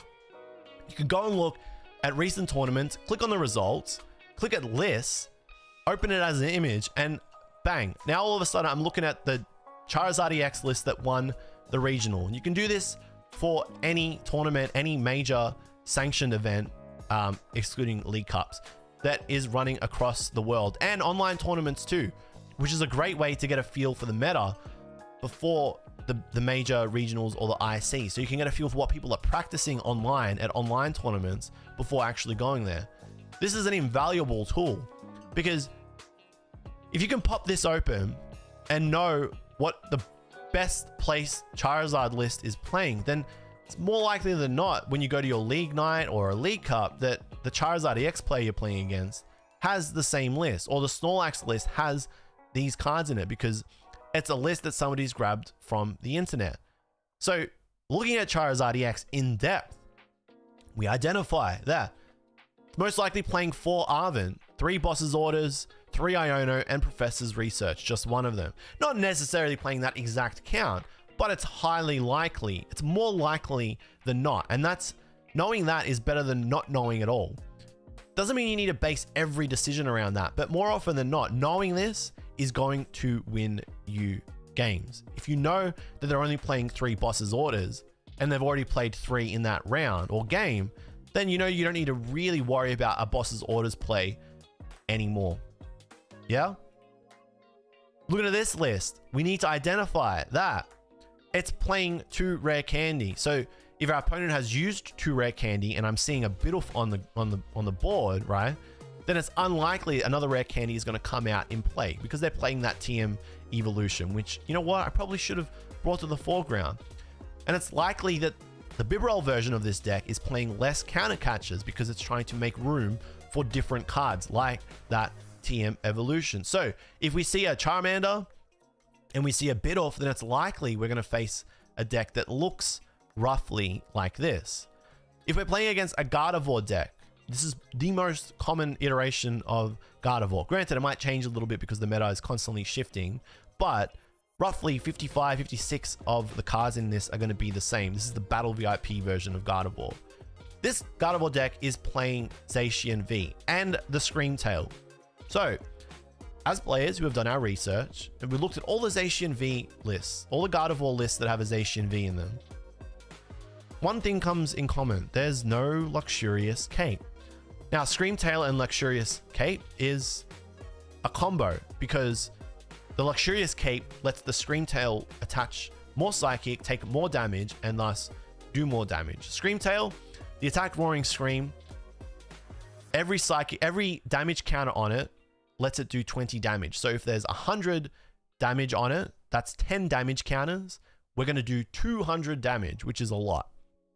But Screamtail only has 90 HP, so the threshold, the maximum here is 80 times 2, 160 damage. But if we put the Luxurious Cape on, the Screamtail gets 100 more HP and now goes to 190, which means we can put 18 damage counters on it and do 360 damage, which kind of nullifies the purpose of Zacian V, because Zacian V's, the whole reason we have this card in the deck is because, and I'm blocking it, nice one, JLUV, it has 220 HP, and the more Psychic energy attached to it, the more damage it does.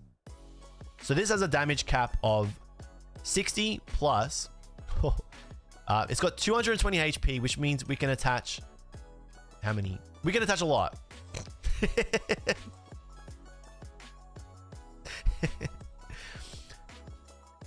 Psychic Embrace, every Psychic energy we attach to it puts 20 damage on the Pokemon. So if we attach 10 energy to it, there's going to be 200 damage on it. It's going to stay alive because it's got 220 HP. 10 times 30, which is how much damage Zacian does per Psychic, is 300. Plus the base 60 is 360 damage.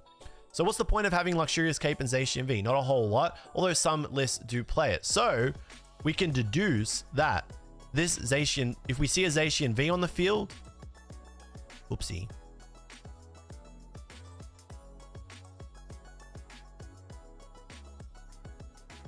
If we see a Zacian V on the field, it's highly unlikely that our opponent is playing Luxurious Cape. So we don't need to play around Luxurious Cape.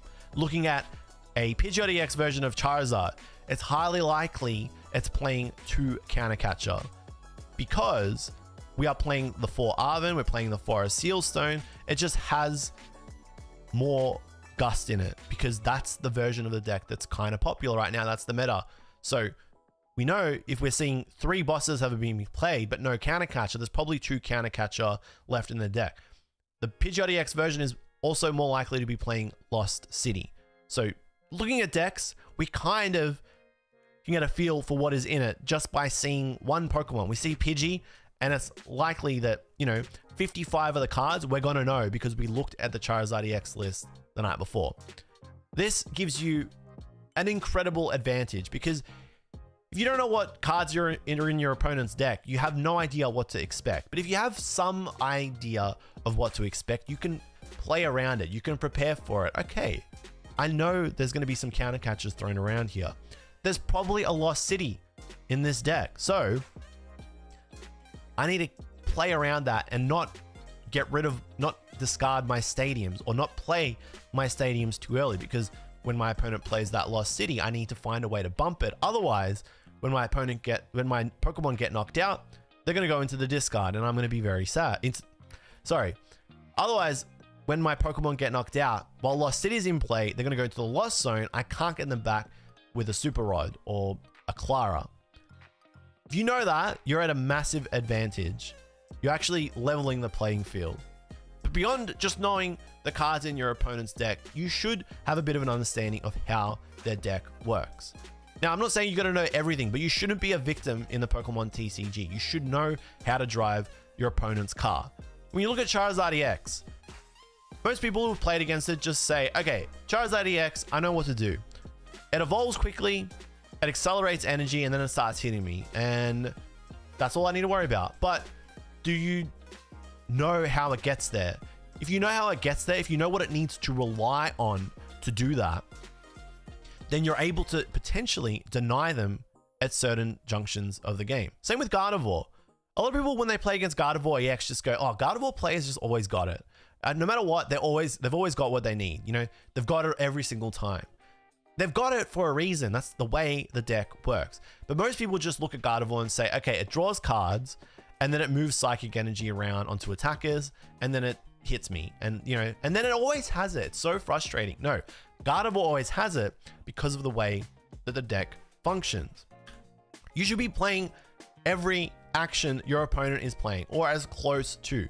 Now, I'm not, again, expecting you as a new player to anticipate and play every play your opponent does, but as you play the game more, as you play more decks, and you start to understand how all the different decks work, most of the time when you're playing against that deck, you're like, I know what they're kind of going to do, because if I was playing against that, this is what I do. I'm Gardevoir playing against Charizard, but I've played a lot of Charizard. If I was the Charizard player, I would be wanting to do this on this turn and sequencing this in this order and using this item. So as the Gardevoir player, you should be sitting there going, okay, I know what they're going to want to do. How do I stop them from doing that? You know, you should be looking at lists and going, okay, how does this list work? All right, I guess it just comfy, puts cards in the lost zone, flower selecting, you colorist, and there's a whole bunch of attackers there. Do you actually know how this list works? Do you know that the whole game plan is leading to a late game final turn that knocks out your bench Pokemon with Kyogre, with the energy recyclers? When you look at Gardevoir EX, do you know that a lot of the game plans often revolve around removing that Gardevoir EX from play, denying those two prizes with cards like Professor Turo's Scenario and Collapse Stadium, which help remove the Gardevoir EX from play once it's fulfilled its purpose of attaching energy to an attacker? Do you know that? Or are you just going through the motions as you watch the Gardevoir player move energy around? When you're playing against a Giratina V or V-Star deck, do you know that the way the deck functions by switching cards around, getting Comfies into the active, moving cards around, deciding I want to attack with Sableye or I want to bait with an escape rope? Do I know how many counts of the Pokemon, of how many of the switch outs are in the deck? Or as this player yourself, when you play it, I kind of messed it up a little bit, but let me cook, right? If you're a Giratina V or V-Star player, right? As a Giratina V or V-Star player, you would know. Hang on, let me start that again. Sorry guys, let me cook. Love you guys. Thank you, chat. Sorry guys, he's a newbie. First time here. I've never done this before. You take a deck like a Giratina V or V-Star. When you're playing against it, a lot of the time, you just like, it's gonna Star Wreck Room, or it's gonna Lost Impact me at some point and auto delete my Pokemon, right? And it's just gonna do that. But if you know how it does that, because you know that it relies on these switch cards a lot, you know it relies on switch card, escape rope, switch, jet energy. If you understand that because you've played the deck, and then you're playing against it, you're able to identify, oh wait, hang on, my opponent's played all their switch cards too. They've played all their escape ropes too. They've played their only switch, one. There's two jet energy in the lost zone and they've already got one in play. Oh wait, hang on a second. My opponent's only got one switch out left. You may be able to boss stall, you know, bosses orders a Pokemon that can't retreat and then attack the Pokemon around it or buy yourself another turn. But you can only understand that if you've driven the deck before, rather than just continuously being a victim of it. If you know how the deck functions, you can identify the holes in it. Not just from having received the beating, received the loss, not just from having lost against it, having played against it a few times and then calling it a day. No, if you really want to become a pro, if you really want to become a strong competitive player, you need to play different decks, because experience from doing is better than experience from seeing. Trust me. Source, trust me, bro.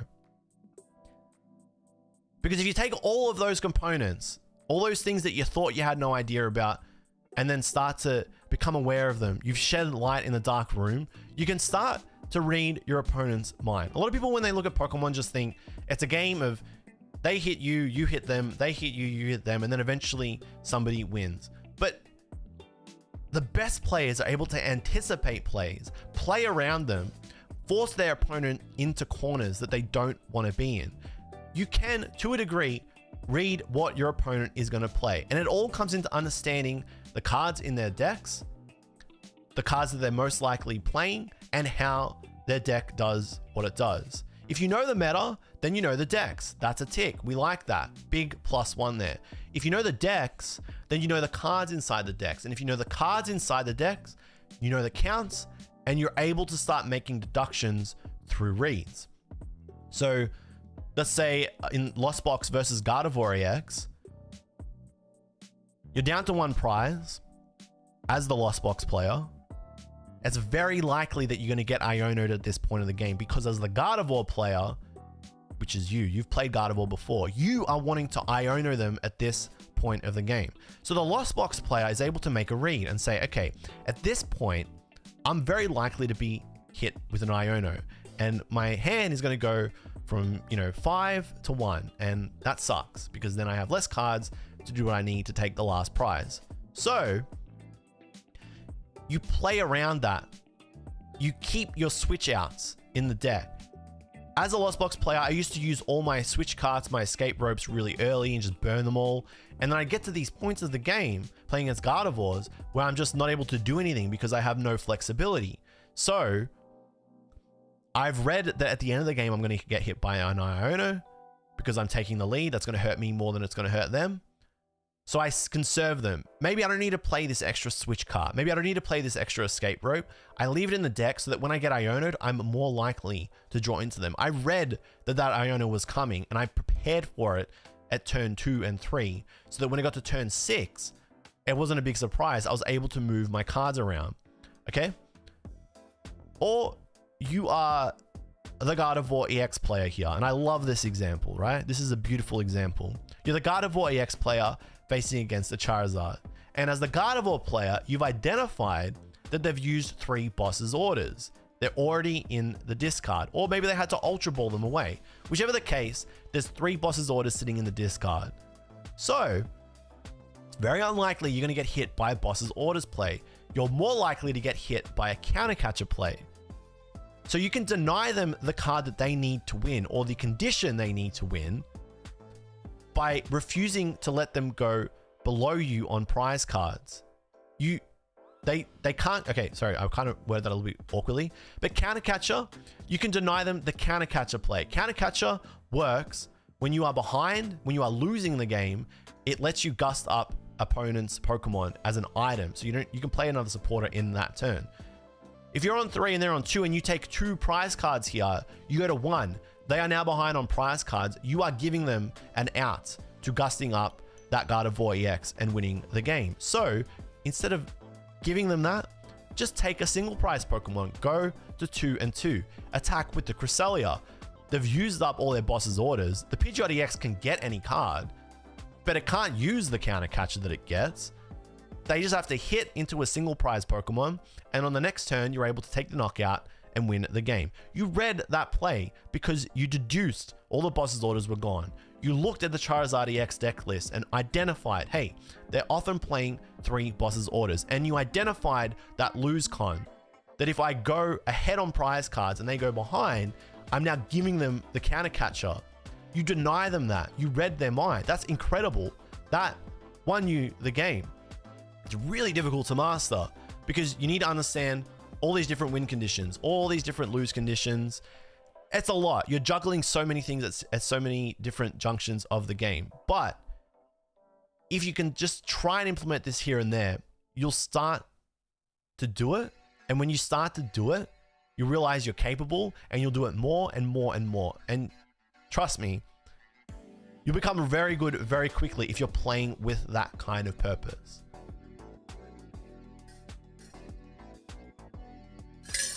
Alrighty. That leads us to one of the hardest things, something that I still struggle with today, that's cost me many different League Cup wins, regional wins, even ICs. It's cost me day 2s at ICs, which is knowing when to call it, knowing when you can't win. It might seem really silly conceding a game, you know, actively saying, I can't win, I'm going to just concede. But in a best of 3 format, you're trying to win 2 out of the 3 games. This is a huge, huge tool to have in your toolbox. It's a massive skill to have under your belt. Knowing whether you're going to win or lose can help you decide whether to concede a game 1 or a game 2 and allow enough time for game 2 and game 3. Now, this isn't that big of a deal if you're playing PTCG live. At most, it's just going to save you a little bit of time and allow you to concede because you've identified you can't win and then just play another game, you know, rather than sitting through a redundant game. But at a cup or a regional or an IC where it's a best of 3 format, it is massive. There's absolutely no point at these events sitting through games that you can't win. Well, to an extent, because if you've won game 1, in game 2, you can try to see more cards in your opponent's deck and get a read of what they're playing, if they're playing any techs, by playing the game through and then scooping and then going to game 3. But that's whether you do that or not, debatable. I don't really want to get too much into that today. What I'm saying is, let's say you've won game 1, okay? You need to win another game. There's 40 minutes left. You're in game 2 and you're using concealed cards. You're using refinement. You're the Gardevoir player here, but you're getting a whole lot of nothing, right? You're doing things, you're performing actions, but nothing's actually happening. You're not getting an attacker out here. There's no Gardevoir EX. I can't knock with this Zacian that I, you know, unfortunately started in the active. If you're just playing out your turn and then passing, but you need to win that 3rd game, you are making your life incredibly difficult. You are actively losing the round because it's more likely than not going to go to a tie. If you spend too long in a game 2 that you can't win, then you lose it. Then you go to game 3 and there's 10 minutes left. You've tied when you should have been winning. You should ideally identify that it's not happening, that it's not it. You're 6-3 on prizes. They're going to take another prize at this point. Likely going to go to either 2-6 or even 1-6. You should probably scoop that game. You lose the battle so that you can win the war. You got to play 3 games in a best of 3. And it's really difficult to do that in this format where turns take so long. There's lots of sequencing. There's lots of actions. There's lots of things to think about, right? But if you've won game 1 in 10 minutes, you're not winning game 2, scoop it, allow 30-35 minutes for that game 3, and then close it out there. Obviously, you've still got to win that game 3, but you're giving yourself the absolute maximum amount of time, the most amount of time to finish that off, the most amount of time to think through the plays rather than having to rush, play lightning fast to close out a 15-minute game 3. And if you can do that, you're going to get this massive confidence boost. You're going to feel like an absolute Chad because you've scooped a game and then won the 3rd. You've identified like, you know what, I can't win this one, but I'm going to win in the next one. I'm going to beat you in this final game, and I can do that. You start to do this, you're going to start to win more, and you're going to feel like an absolute boss, trust me. It's easier said than done. It's very difficult to actually implement this, identifying whether you're going to win or not, because it's very likely on the next turn, maybe your opponent breaks and they skip a turn and give you an in back into the game. And then that might feel bad. You scooped a game that you maybe could have won. But it's these micro decisions, these like tiny little things that if you can try and get on top of, identify, get better at, they're going to just make you a better player over time. It's an invaluable skill and one of the hardest to pick up in the game, but if you can do it, incredible. This is the biggest problem I have with a TCG though. There's all this information. I just shotgunned you, blasted you with information and knowledge and concepts and board states and just words. I'm just like, it's word sandwich. Well, this game is so hard, right? This is I can't do this. I'm not capable. I can't do this. I'm not good enough, right? That's the point. It's meant to be hard, okay? Because if it was easy, everyone would do it and then it wouldn't really be that competitive. The reason why it's grown so quickly and why so many people playing is because if you can get good at it, it feels really good, but it's hard to get good at it. If everyone was good at it It wouldn't be fun. Winning wouldn't feel nice. It just wouldn't feel like an actual achievement, right? The issue is that a lot of this information, you write it down, but your brain can't read it. Okay, and it's really frustrating. First person's really easy. Playing in first person and just doing what you're doing, step by step, action by action, sequence, that's straightforward. Anyone can do that. But zooming out, why does this action that I'm doing now have an influence on turn 4 of the game? Why does their action there influence this part of the game later on? Like, why did that happen? That's really, really difficult. But like anything, you get better at it over time. It does get easier over time. Trust me. It's like you're writing all these things down in a book, okay?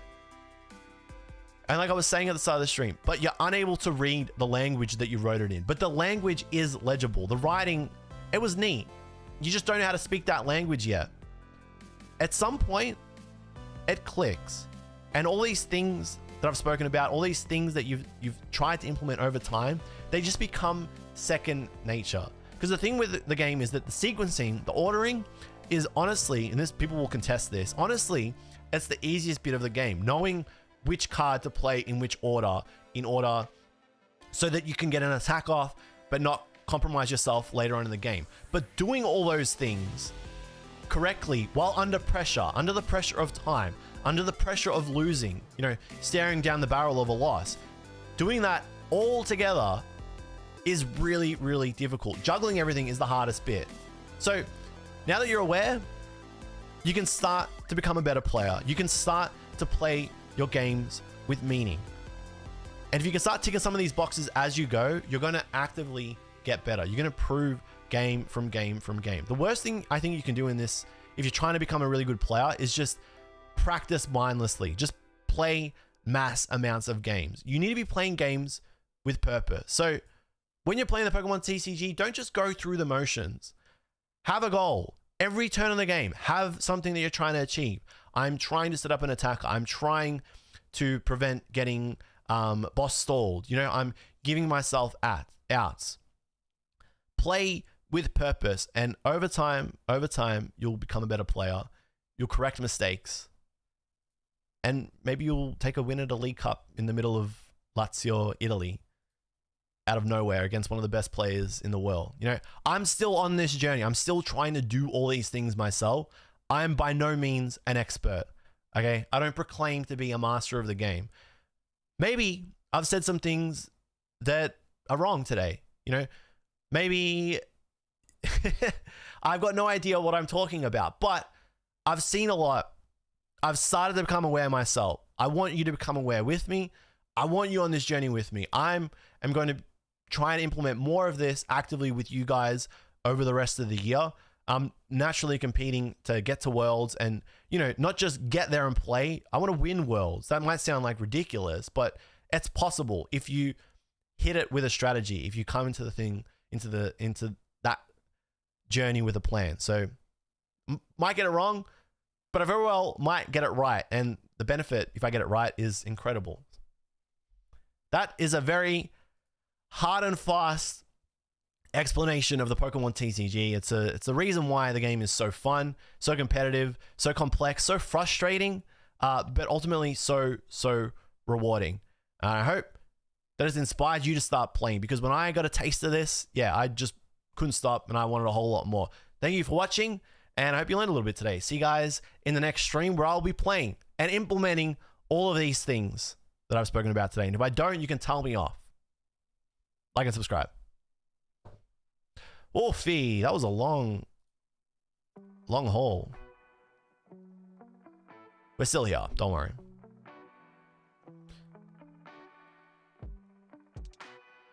All right, guys, that is the meat of the sandwich. Questions, hit me, guys. Shoot. Let me know what's on your mind. I love talking to chat, and I apologize for blasting through, ignoring all questions.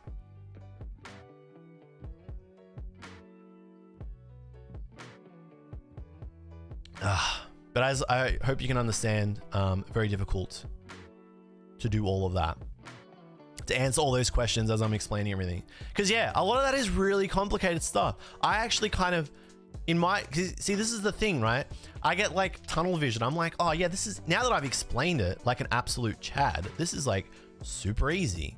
And I explained this perfectly. I'm the best. I'm so smart. No, that was actually really, the more I explained it, and as I'm seeing like actively people in the chat being like, I don't get it, I'm confused, or like, you need to strip it back, you need to step it back a little bit. Yeah, it's tough to do all, to cater to everybody that is trying to learn how to play. But I hope that that kind of taught you a little bit. Look, the whole thing is that if you can walk away from like something like that and learn 2 out of the 20 things, okay? If you can learn like 2 out of the 20 things, that's good, because no one's saying you got to learn all 20 things immediately, right? No one's saying you got to learn all 20 things in the first go. You just got to pick the key takeaway there. The theme is like, pick up a little bit over time, you know, pick up a little bit over time rather than try to learn it all at once. Just become aware, right? One day I'll formulate this, I'll articulate this beautifully and correctly, right? And you guys will be like, oh my God, I get it. I get it. This is probably catered a little bit more to people that have played the game a little bit, but it's a massive crash course for showing you how deep the game really is. And that was one really big takeaway I wanted for people with this, was to see that the game is simple but complex. Yeah, it's straightforward but intricate. It's not meant to be too easy. It's not a child's game. I would say it's a game that children can play, right? But it's a game that children can play, but that doesn't make it a child's game.